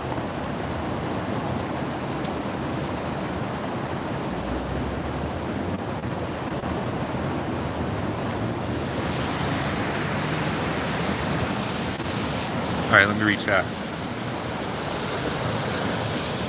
Rob J, me and Florida Hacker, that's in the plans, actually. We're supposed to do a Fear and Loathing in Las Vegas. And he's got the crazy, crazy stuff. He's got the stuff that you can't even pronounce or never heard of. So maybe this spring or end of winter. Oh, what did I drop? Nothing. Maybe he'll come out here and I have a timeshare in Vegas, so we'll do that. That'll be fun. What I'm waiting for is a Locksmith and BBS to do their mushroom, middle of the night, around campfire, naked desert stream. That's gonna be something to see, man. You guys imagine? You got Locksmith and BBS, naked, right? Naked, sitting around the fire in the middle of the desert, tripping on shrooms. I think everyone's gonna tune into that one.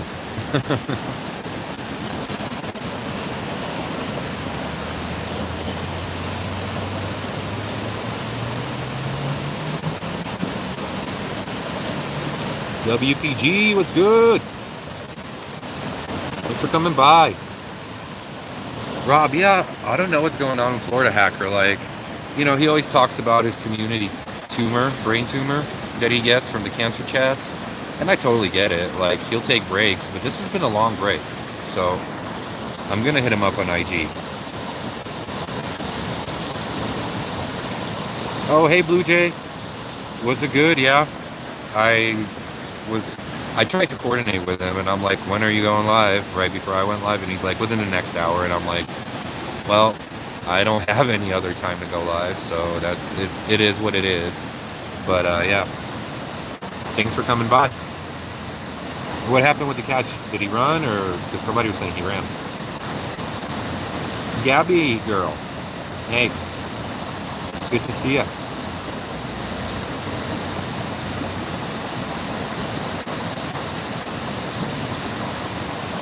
Red Hood, you're the designated moderator. Can't believe it on me like that, my guy.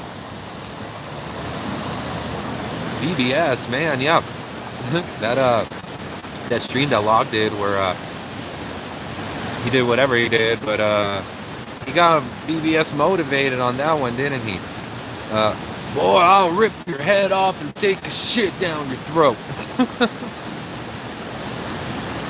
Log was on one, man. I've never seen him like that, but that shit was hilarious. And Broadband was just like,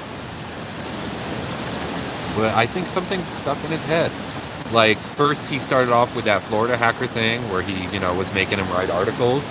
And I think that put him into, like, a nice working mindset to where he's like, I could do this. Because I remember when he told him about it, he kept putting it off. So one night I brought it up. I'm like, dude, Florida hacker basically made up a job for you to, to get you motivated. It's not like it's something he needs done. This is literally made for you to get you going. And he's kind of what if I can't write the article good? But apparently he was even doing good on the articles. And I'm sure when that first check came, he was that got him into the working mind. And so now he's working at Walmart. Look at him. That's great. I'm happy for that guy.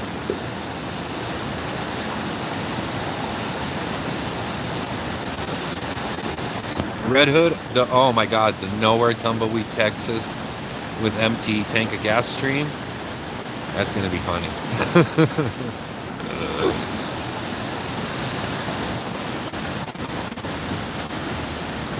Deaf ears?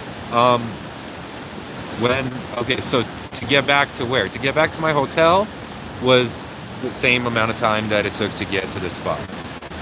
Now, I could go up on the bridge here, there, wherever.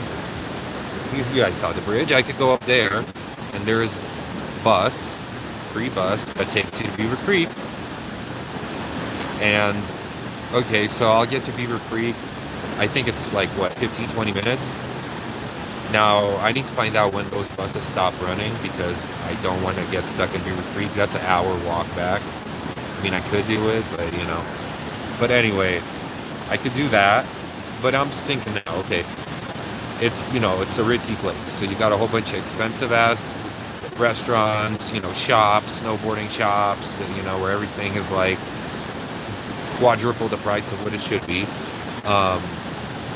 They're all going to be closed anyway. Not that I care, but those are going to be closed probably because these mountain towns, everything closes at 9.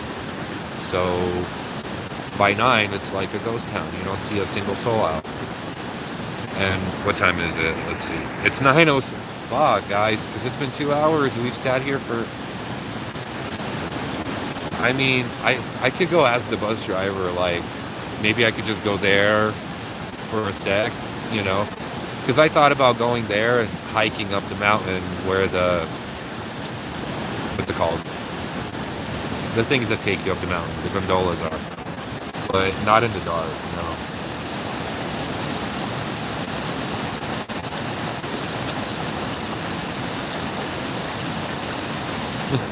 Rob, he did put the fear of God into him.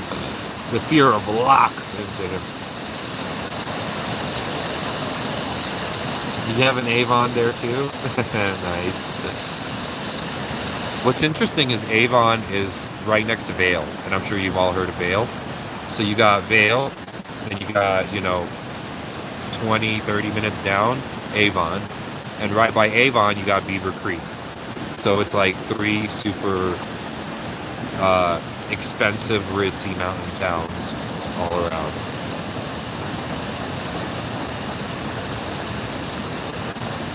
Deaf ears, somewhere in the Rocky Mountains. Yeah.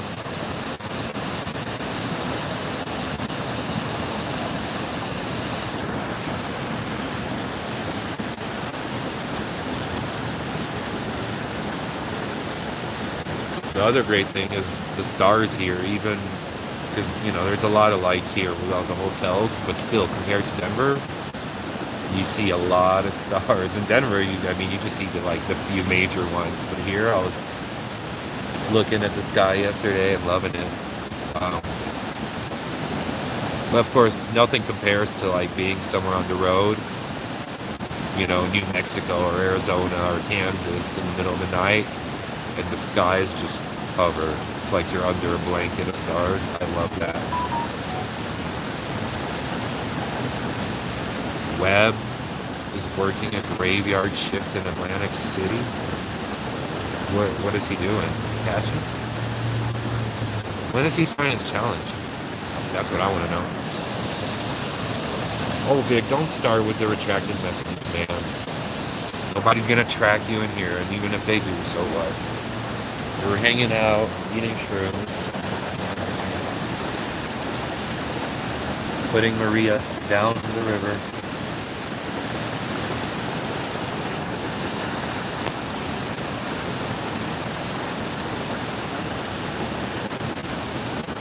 Wait, is my phone service actually decent? And everybody leaves. Well, you all left me for Webb? Come on now. You left me for the Cayuron, the Camiron?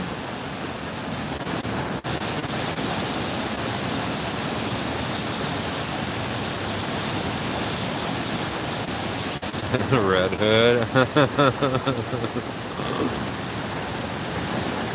He's drawn up there. He's drawn up there because, you know. If you know, you know. Oh, did Jeff go live? What is he doing, a catch? Really? Jeff's gonna steal my thunder like that?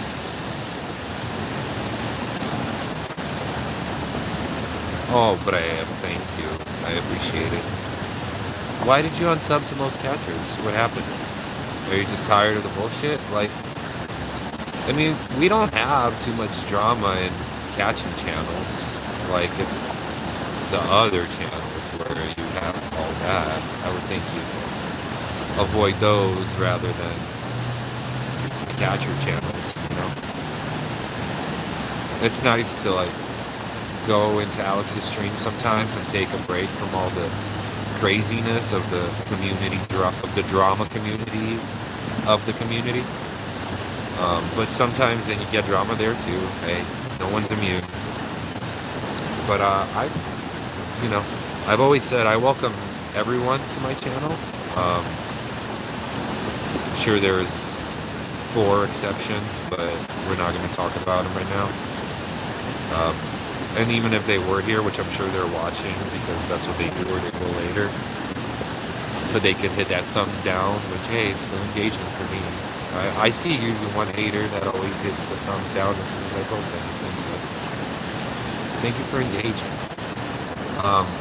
Yeah, I welcome everyone. It's chill here, and I like to keep it that way.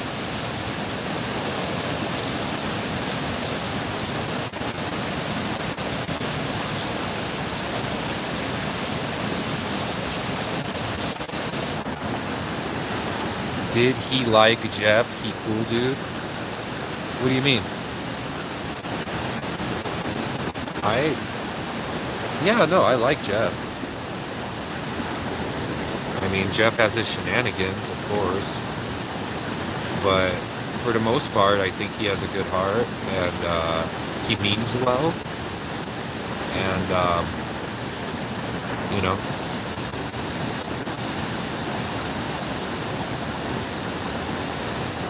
good, Rare. If you're gonna stay with anyone, make sure it's Alex. Oh, the Predator Catcher news and drama. PCND / CPNI. I'm just kidding. No, I remember seeing that in one of your comments in your comment section on one of your videos. Somebody was like, you and CPNI. And you're like, I am not CPNI. But I think you just mistaked it for PC and D. I called it early, man. When your channel first came out, I was like one of the first 15 subs, I think. And then when you started like your first drama stream, I was like, yeah, Ed's taking over as king of the drama. And look at you now, man. You even got your drawing of your soul snatcher Reaper sitting there at the news desk by Rob, the talented Rob. By the way, if you guys haven't seen his drawings, you really need to go on his IG and check him out. Rob, if you're still in here, yeah, you are. You could put your @ for IG, because I think everyone should see it. You are so talented, my friend. And he has a badass picture that he did of me, which I'm so thankful for, and I love it so much. And I am gonna make that my banner on my YouTube as soon as I get access to a computer, because I'm always on my phone and in the process of moving my computer over to a new case and all that. So once that's done, I'm gonna put it up there.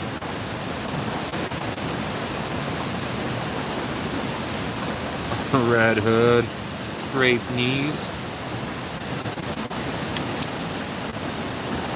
Lev has a thing for a lot of things. When he's out there doing the deed, you know. I can't say anything about him in that regard. You know, he is getting predators off the street, and he does it good. I think he does it in the right way. Like, you know, everyone has their way, but like stuff like sending nudes or getting sexual with the predator first, I don't think he does any of that, as far as I know, and I can respect that. Like, those kind of channels, I'm not too fond of. But hey, whatever works for you as a catcher, you know. Man, deaf ears. Now it's hard to see, but I don't want to leave. I'm gonna sit here and trip for the next 6 hours. No, I'm kidding. I should probably go see what time the buses run till. It's just up over the bridge here. Alright, well, our numbers are back, so whatever it was temporary. Envy Cap. Yeah, boy, but I mean, Envy Cap's been international. You got Envy Cap, what? Dubai, you got Envy Cap Ukraine, you got Envy Cap Mexico, bro. Everybody else needs to catch up to Envy Cap on how international they really are, if you catch my drift. Rod Blum, cheers. I won't be cheersing any beer with you, but I'll cheers my bag of mushrooms with you.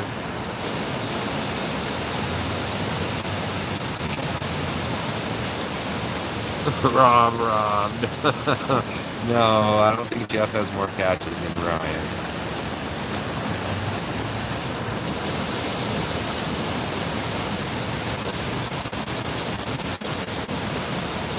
Rob, I'm lagging in chats because I talk and then I read.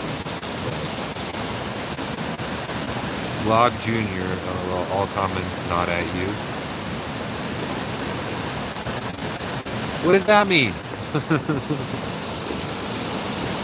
Hey, PCND, are you international?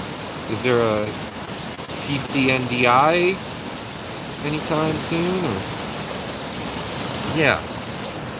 Ryan has 27 catches. He's Ryan Juicy Pitcher with the catch. Or he's Ryan Ketchum. Like Ash Ketchum? Gotta catch them all. Get it?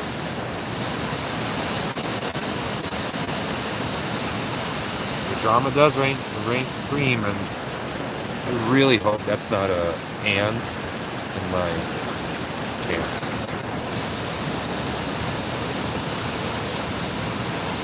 Yeah, you put some respect on Ryan's name.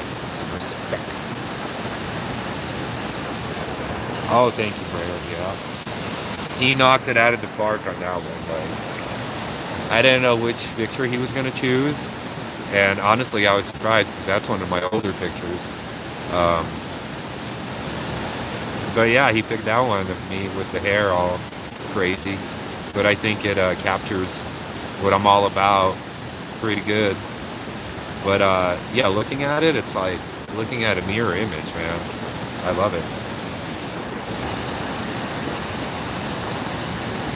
Yes, Rob Art. At Rob_Rob_Art. That's go follow my dude. Yeah.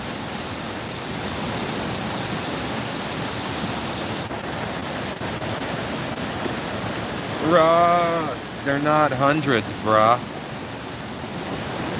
They're I probably need hundreds or 120s because the one is never enough.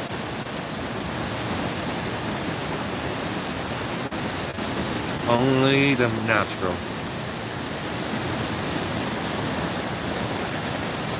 With a charcoal filter.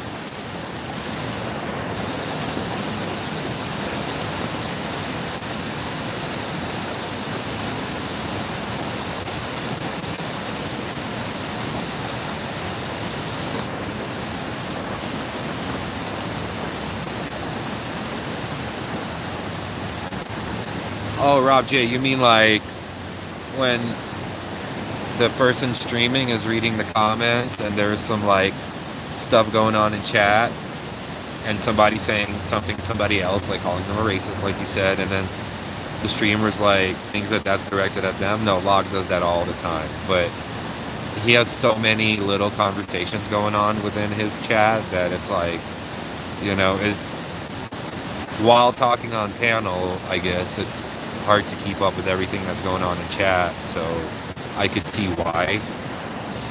But yeah, no, that's funny. Yeah, Ryan, mushrooms are legal here. They have been decriminalized, or else I wouldn't be committing a felony on YouTube. But no, totally legal, which is like so weird, you know. I was like getting in the car and I'm like, I need to hide them somewhere, and then I'm like, wait a second, no I don't. That's great. And I didn't even know. I knew that Oregon and Washington, or maybe just Seattle, decriminalized them, and other small amounts of personal use drugs. But somebody said they're legal in Denver, and I was like, no they're not. And then I had to double check myself and Google it, and yeah, there it was. In 2019, mushrooms were decriminalized in Colorado. So, super happy about that. Now, I really wish that they would have stuff like, I think they have in Amsterdam, where you could like go and get it, get like a meal made with it at a restaurant, or what else, like the chocolate bars. Like, I'll get people adding me on IG that sell shit through the dark web or through IG. I don't know. I'm not stupid enough to buy from somebody online, but they'll have these beautiful chocolate bars that are like, the wrappers are the coolest thing ever. Like, they'll, play off of like a real chocolate bar and add some psychedelic stuff, or like, they'll have Super Mario on it, and it'll be all like foil-like and reflective. And I've been wanting to get my hands on those chocolate bars.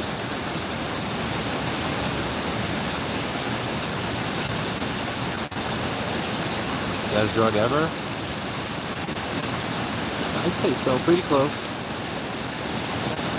Better than that ketamine that makes you piss blood, like I just watched a documentary about in the UK, man. They're like losing their bladders before the age of 20.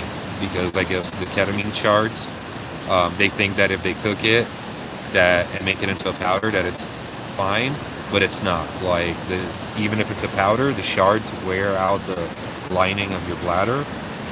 And oh man, this guy showed a picture of his toilet after he pissed blood, and it was just red streaks. It was horrible. And he's doing a gram in one line, and he's like, sometimes I do 15 of these. And so he does the line, and they start asking him about it, about losing the bladder. And I could tell, like, he got, stressed out again. And he's like, oh, I need another line. Right away, like, starts talking about losing his bladder because of the ketamine, but then needs another line. And then follows it up with some cocaine to balance himself out. Yeah, that's crazy shit.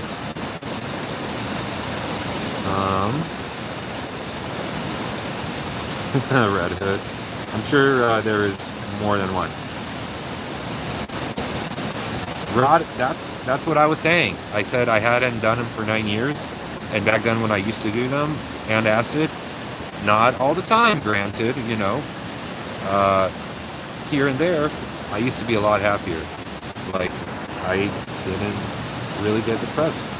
I'm not really depressed. I mean, I am, obviously, because of what's been happening recently. But like, yeah, I was even at the doctor the other day, and they were like, oh, fill out this chart for depression. And I did, and, well, no, you're not depressed. No, I'm not depressed.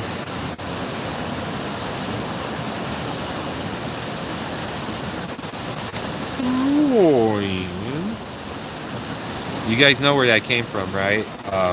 It was when Alex was in Denver the first time, well, with me, and Ryan was doing Handicap Radio. He had just started, and he would sit there and wait for people to call in to basically troll him, because that's what everyone did. And I'm like, oh, Alex, look, Ryan's live right now, and he's like, okay, let's call him. And I'm like, oh shit, what are we gonna say? And, Alex, he just wings everything. So then, right before we're about to call, Ryan ends the live. So, we got him to go live again somehow. I don't know if it was through a comment or what, but then he went live just for us, and we called in, and I was pretending that his inverted video with the inverted colors that he had, Andrew, I think, like catch number 3. I was pretending that he gave my nephew a seizure and telling him, you're all for the kids, but you're out here giving kids seizures with your videos. And Alex did a British accent, and that's where Ryan came from.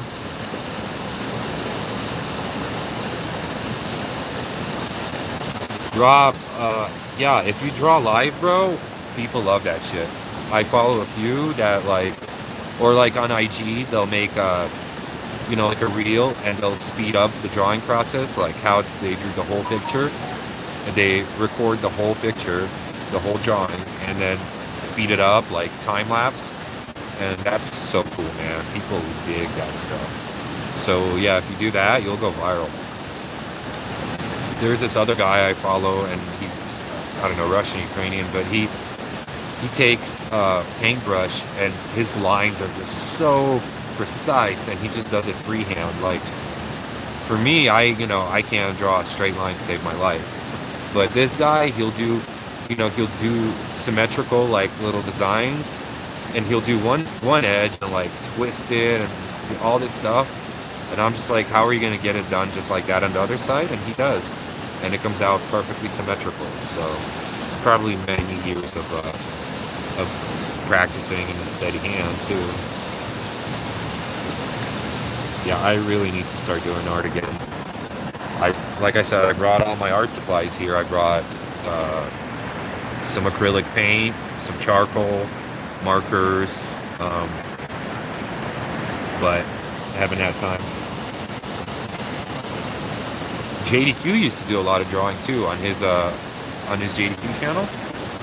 If you go back, like when he was first starting out, he used to do a lot of drawing streams, which is kind of cool too.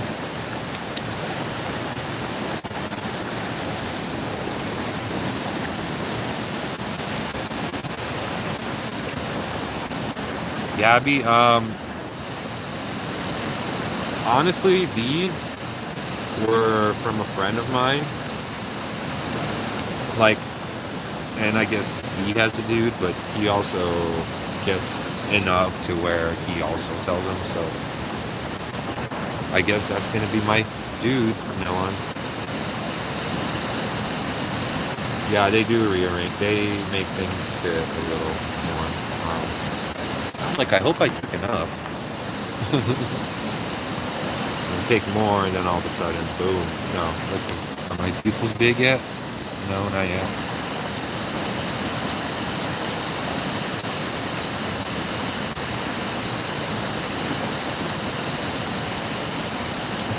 Red. So the shrooms did nothing for handicap, but the weed brownies put him on his ass. Interesting.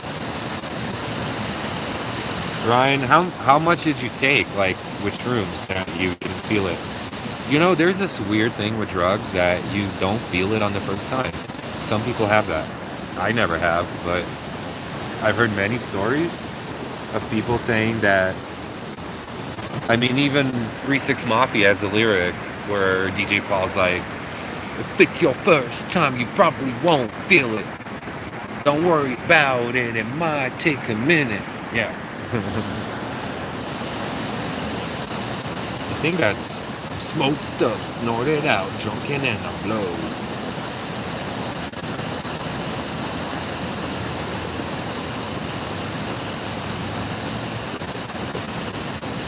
Yeah, Rob, you'll have a chat going. I mean, you know, you could do both. You could draw and then you could do the time lapse ones, you know, as a separate thing. Because like I said, I think, you know, the big thing right now is shorts on YouTube if you want to hit the algorithm. So, and apparently they don't pay anything, like if you're monetized, and obviously they don't send a notification out. But if you want traffic to your channel, that's what you got to do. But yeah, and then eventually you'll get real good at, you know, drawing, keeping up with chat, kind of like Red Hood does when he plays video games. Like, he's the master because he'll play the video game and also interact with chat. Like, when I watch people play video games on YouTube, which I really don't, unless it's Red Hood, because they're just quiet, and it's like, no, boring. You need to master it, like Hood mastered it, to where you're responding to chat and you're interacting. And yeah, once I finally get my computer put together, I thought about doing some gaming streams. So I may do that for you guys. But interacting with.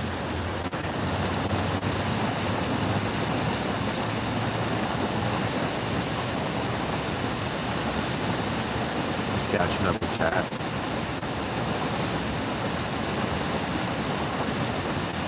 Hey Jules! Thank you for stopping by. Thank you for the like.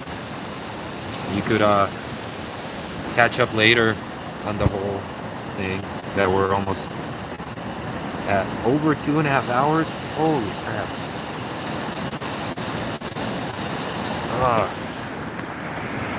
Okay, let's see.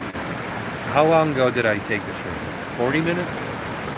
They'd probably be kicking in right around now. I mean, the lights are not floating yet. What do you guys think? Should I have a little bit more? Or should I wait like another 10, 20 minutes? It takes about an hour. Now, when I first met Maria, I had some shrooms left over from Alice Cooper and Marilyn Manson at the Red Rocks. I was just having them in my pocket and was munching on them all through that show, but I had a few left over, and we did some the first weekend we spent together, like when she came to my place, and she really needed the tiniest bit, and she goes, watch, it's gonna hit me right away. And I go, no, it's not. Mushrooms never hit anybody right away. And she's like, no, everything hits me right away. And so I gave her like a tiny stem and a cap, and literally within 5 minutes her pupils are like phew. And she's like, you know, acting different. I'm like, babe, are you tripping? She's like, yeah, I told you. So that was interesting. But for most people, yeah, 40 minutes to an hour, I think.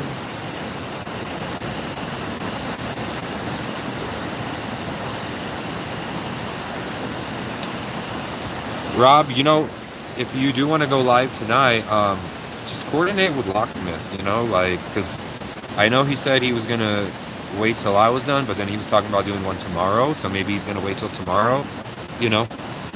Just try to coordinate so you get more people to your stream. That's 774-285-1761. Yeah, 774-285-1761. And you got PP Ryan at his desk all, what up? Give me a call. Oh, you a troll? Oh, you want to call and troll? Oh, you think I'm scared about my number being doxxed? Bitch, here's my number. Give me a call right now. Because I don't lose arguments. There, I said it for you, Ryan. Put a little toot in there.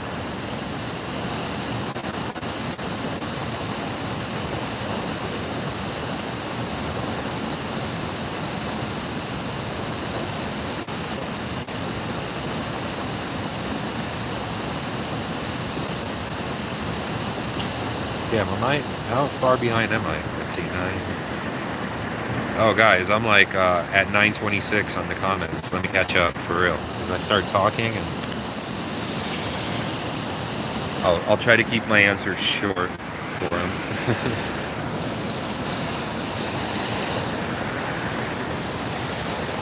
Still see the water.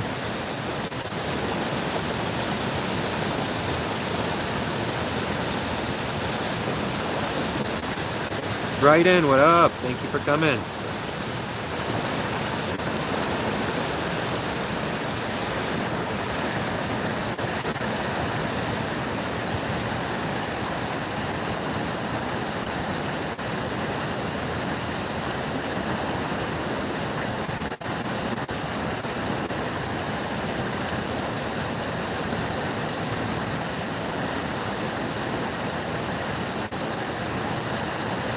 Oh my god, that picture of Ryan as the jury foreman, that's hilarious. I love that one. Didn't you do that one like super quick, Rob? Like on the fly? I think Bill wanted you to do one up and you did it real quick. Yeah, past sketch. No, Gabby girl, I wish it was set up like a dispensary. If it was, it'd be so much easier because I've had people that could get them, but it's like, you know, in the last 9 years that I haven't done them, but it's just like going through them and then having to call this person and blah, blah, blah. But now it's like my buddy has them and I see him quite regularly.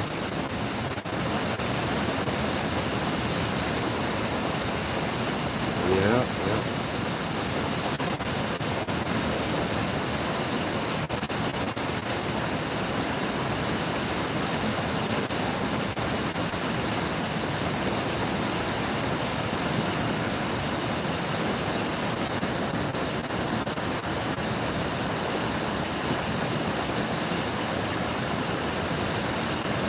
Okay, thanks, Jules.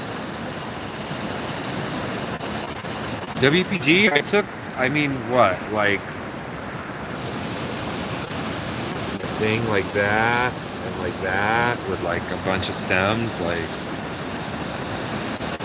maybe half an eighth, maybe? Usually you need like an eighth. But then I took a few more stems after that, so. Doesn't my screen look weird?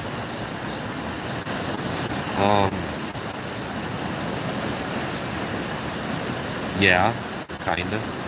I mean, not as weird as I wanted to, but like we'll give it 10 more minutes.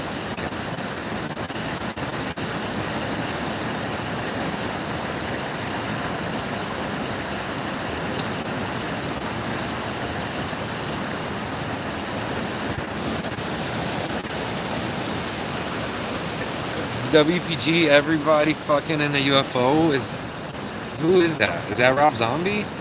That sounds familiar.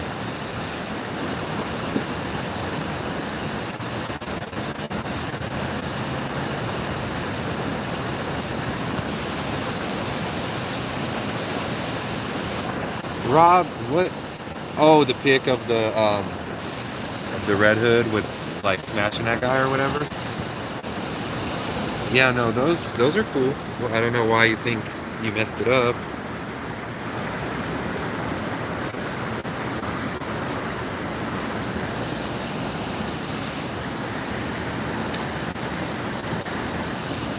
Zombie. I recently watched that smoke your grass and shake your ass video by him. Oh man, that's gonna be what I'm gonna watch tonight on shrooms. That that video's so psychedelic, man.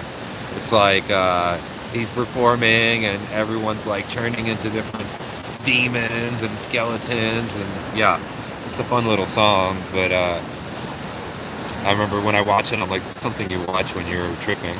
And guess what? I'm tripping. So tonight, I'm gonna be sure to watch some Rob Zombie videos when I get to the hotel room. Gosh, so I guess I'm not going to Beaver Creek, am I? I like sitting here. Maybe the shrooms are kicking in a bit with like the body high, because I don't want to get up. Then again, this place is beautiful.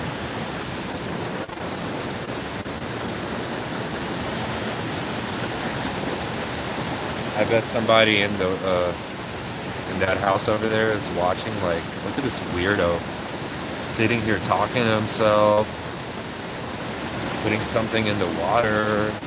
Oh, look, he has a baggie out. Oh, he's doing drugs.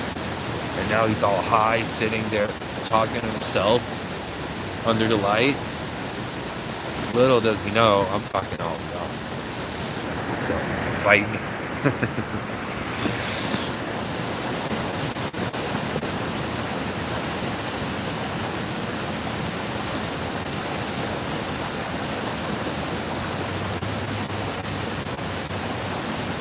Strange land, hey. No, I've never tried mescaline. I want to though. I've heard things about it.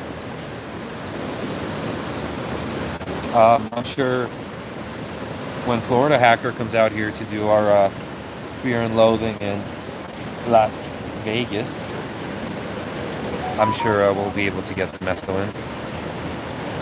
Really, locksmith? Stealing my thunder, bro.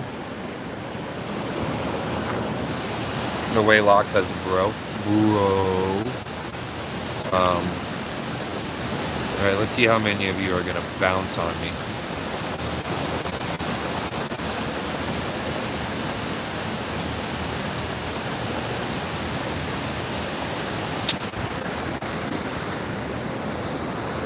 Look, more people coming in, actually.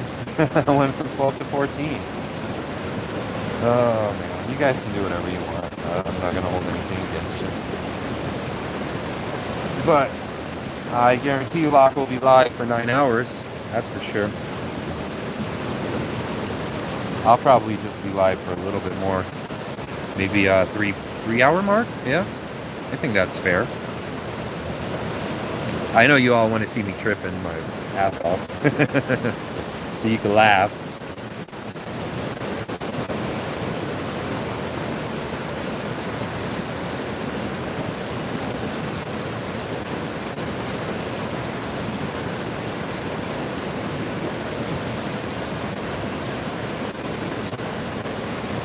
There's lots of mosquitoes, but I haven't been getting bit, which is nice. They don't want my mushroom blood. And if one did, they're gonna have a hell of a night. Imagine being a fucking mosquito and sucking up some mushroom blood, flying into light and shit. They already do that, but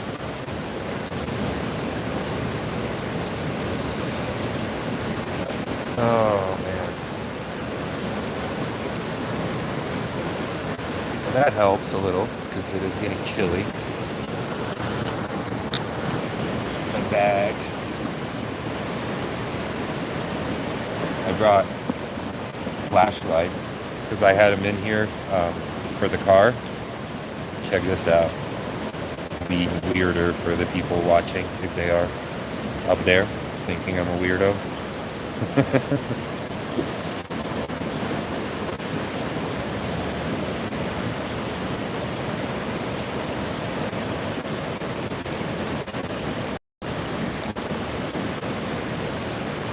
Ooh, shiny. Like cop lights.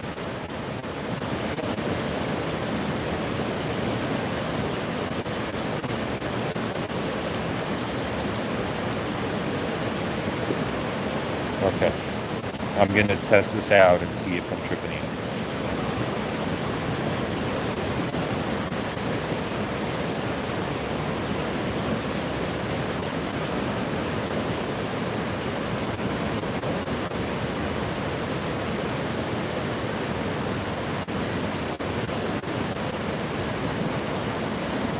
A little bit.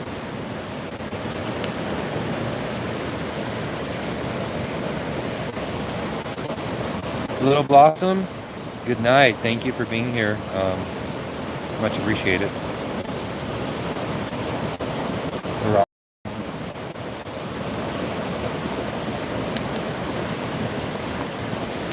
Oh yeah, you tried it, Gabby? Where did you get it? Because I mean, I've never had anybody that like has it. They're always like, it's always like, I don't know, you're supposed to go get it from some weird cantina in like Texas or something from some shady guy. That's what I always figured.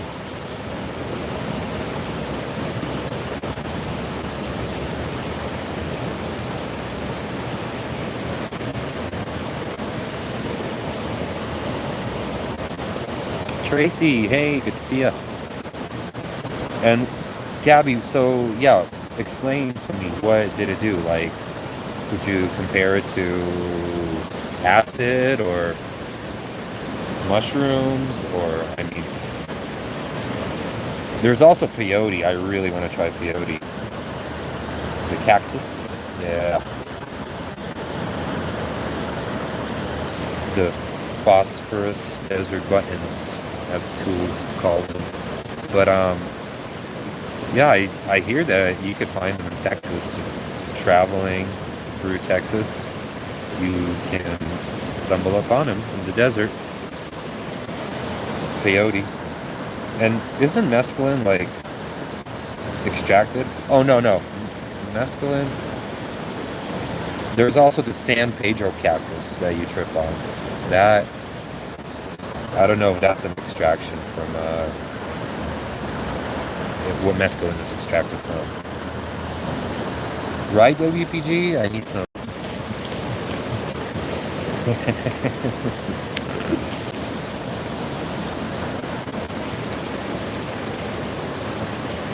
I'll just tell you this much. The lights look a lot brighter and more interesting, I guess, than they would if I wasn't on mushrooms. Tracy, yeah, I'm trying.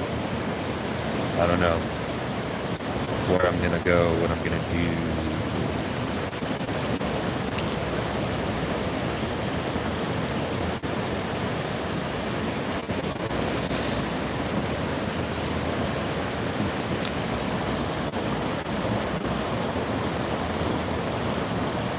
Flame.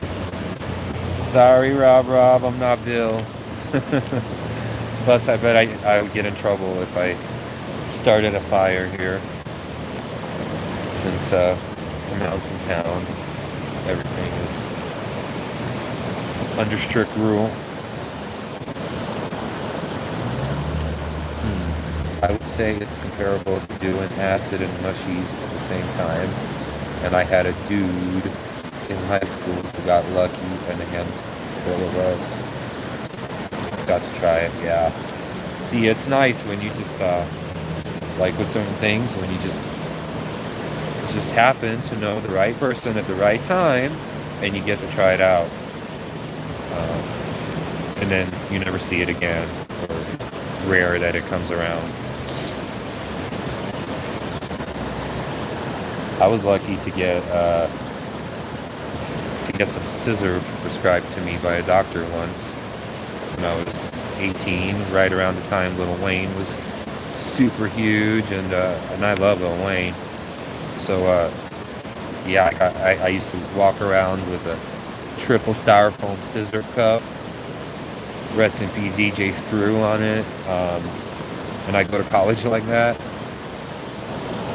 sipping on that syrup. Good times. And then I think I was able to come across it like once on the street, and then the rest was like raiding my mom's medicine cabinet. I found a little bit. So I make little cocktails and concoctions with other stuff in there. Good stuff though.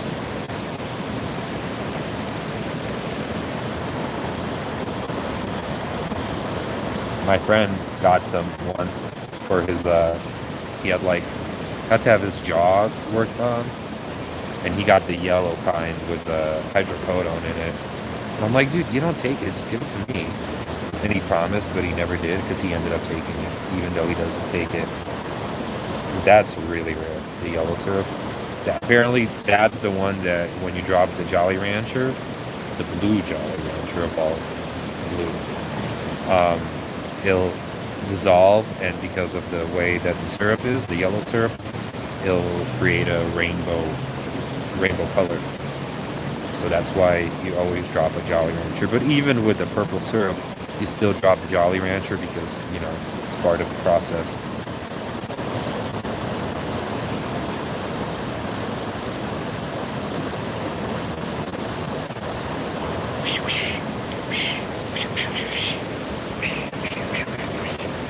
Hey Chris, thanks for stopping by.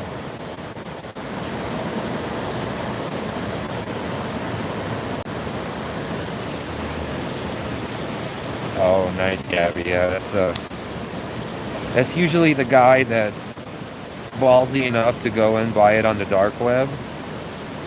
I don't know. I wouldn't buy anything off the dark web because I've heard stories. Somebody ordered like a pod growing guide, and the feds were watching their mail. So, I mean, you could use an abandoned house maybe to have it delivered, but mailmen also know that if it's an abandoned house, I don't know, people get around it. I wouldn't play with that though. That's a federal crime. That's a felony.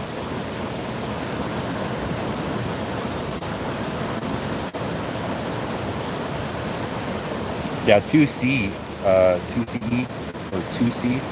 Yeah, that stuff's crazy.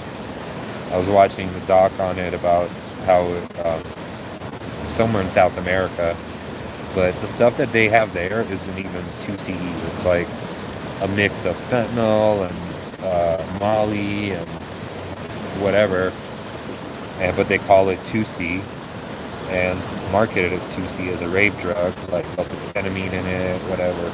But in reality, it's not even the original 2CE that they had in Europe.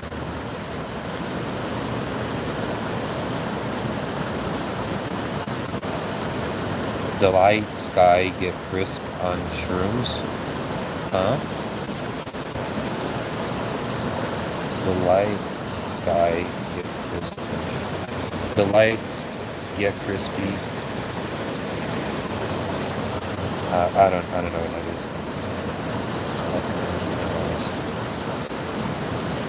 is. My nephew had a bad trip and was hopping around the house like a bunny with fucking carrots.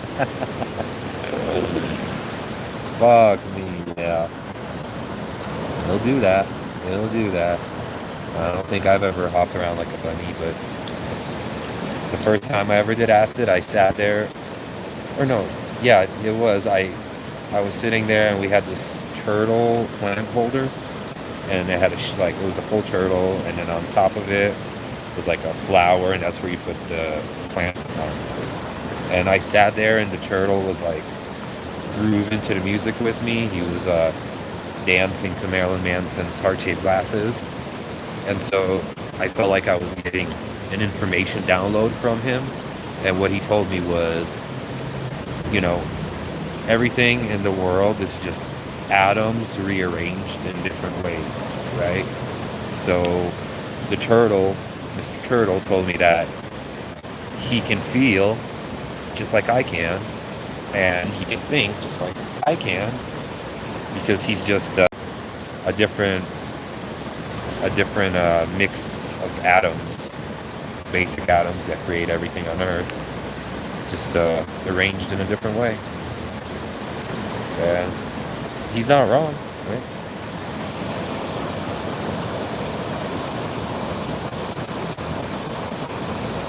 Yeah, Gabby. Yeah, like Lil Wayne was the theme song of my senior year. Lollipop. Yes, yes, sir, as he would say. And then Rebirth after that, the rock album. Like that was a big ballsy thing for him to do, because it was after putting out Carter 3, which was like, sold millions in the first week, and to follow that up with a rock album, I respect Wayne for that.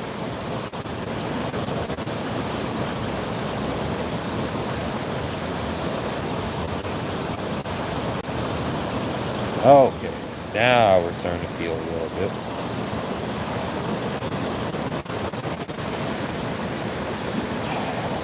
Still good though. I'm good. What the fuck do I do? Do I go to... No, it's probably too late to go to Beaver Creek, the buses and all that. I'll probably walk this little riverside road down, but it doesn't end. It keeps going. I look at the map, and it goes for a while. So I might just walk that a little bit, and then back to my hotel. I need to get something to eat. Everything's gonna be shut, closed.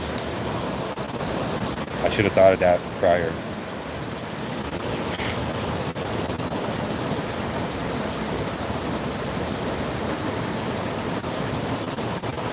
The buzzball stream? What the hell is a buzzball?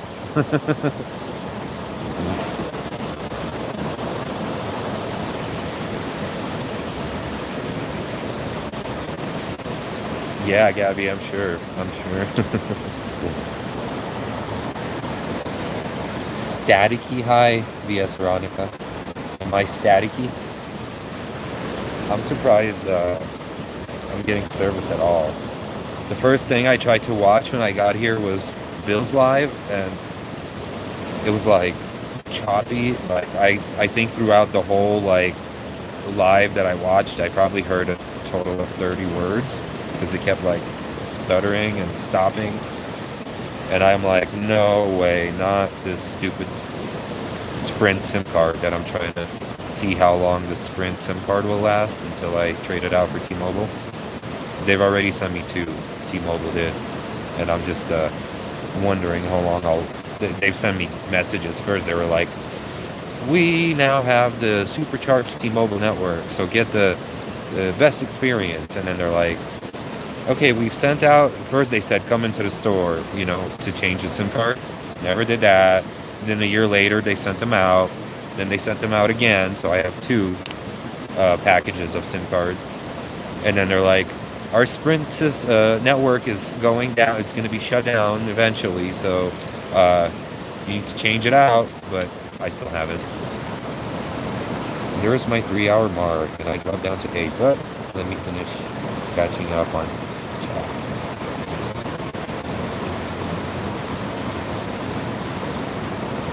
Tracy, oh my god, a carrot hanging out of his mouth.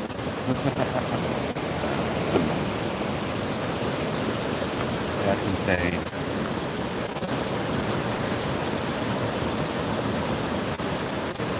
Well, good thing you stopped by. Check on him. At least there's that.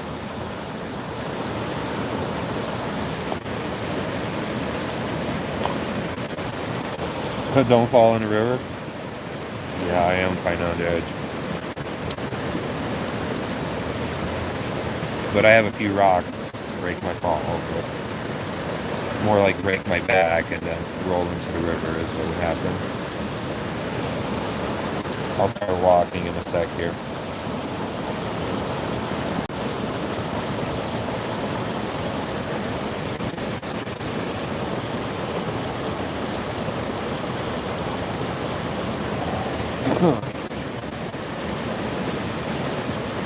I want to keep my lips out though.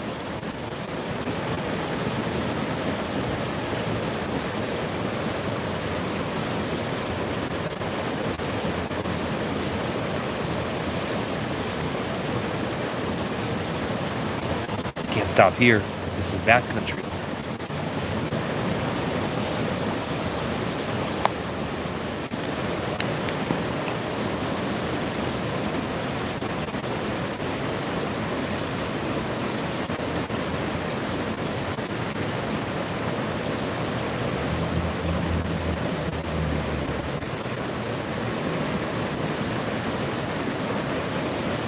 This is a nice little place to hang out at.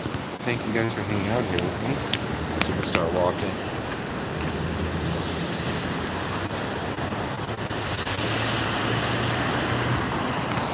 Okay, on my feet. Check the pockets. Chapstick, cigarettes.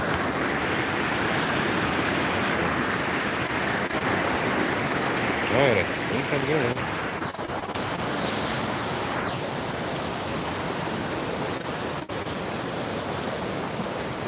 Yeah, Gabby. Here's my lights. I shared the beginning of my trip with you guys. Now, I don't fucking know. Let's see, hard eyes to get.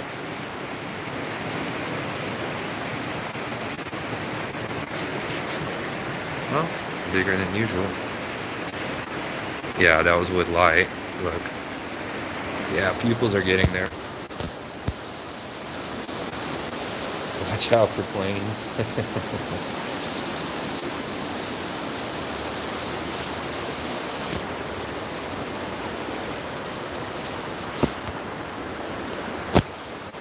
Okay, thank you, Brer.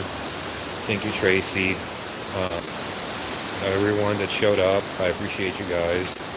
Veronica, Gabby, Rod,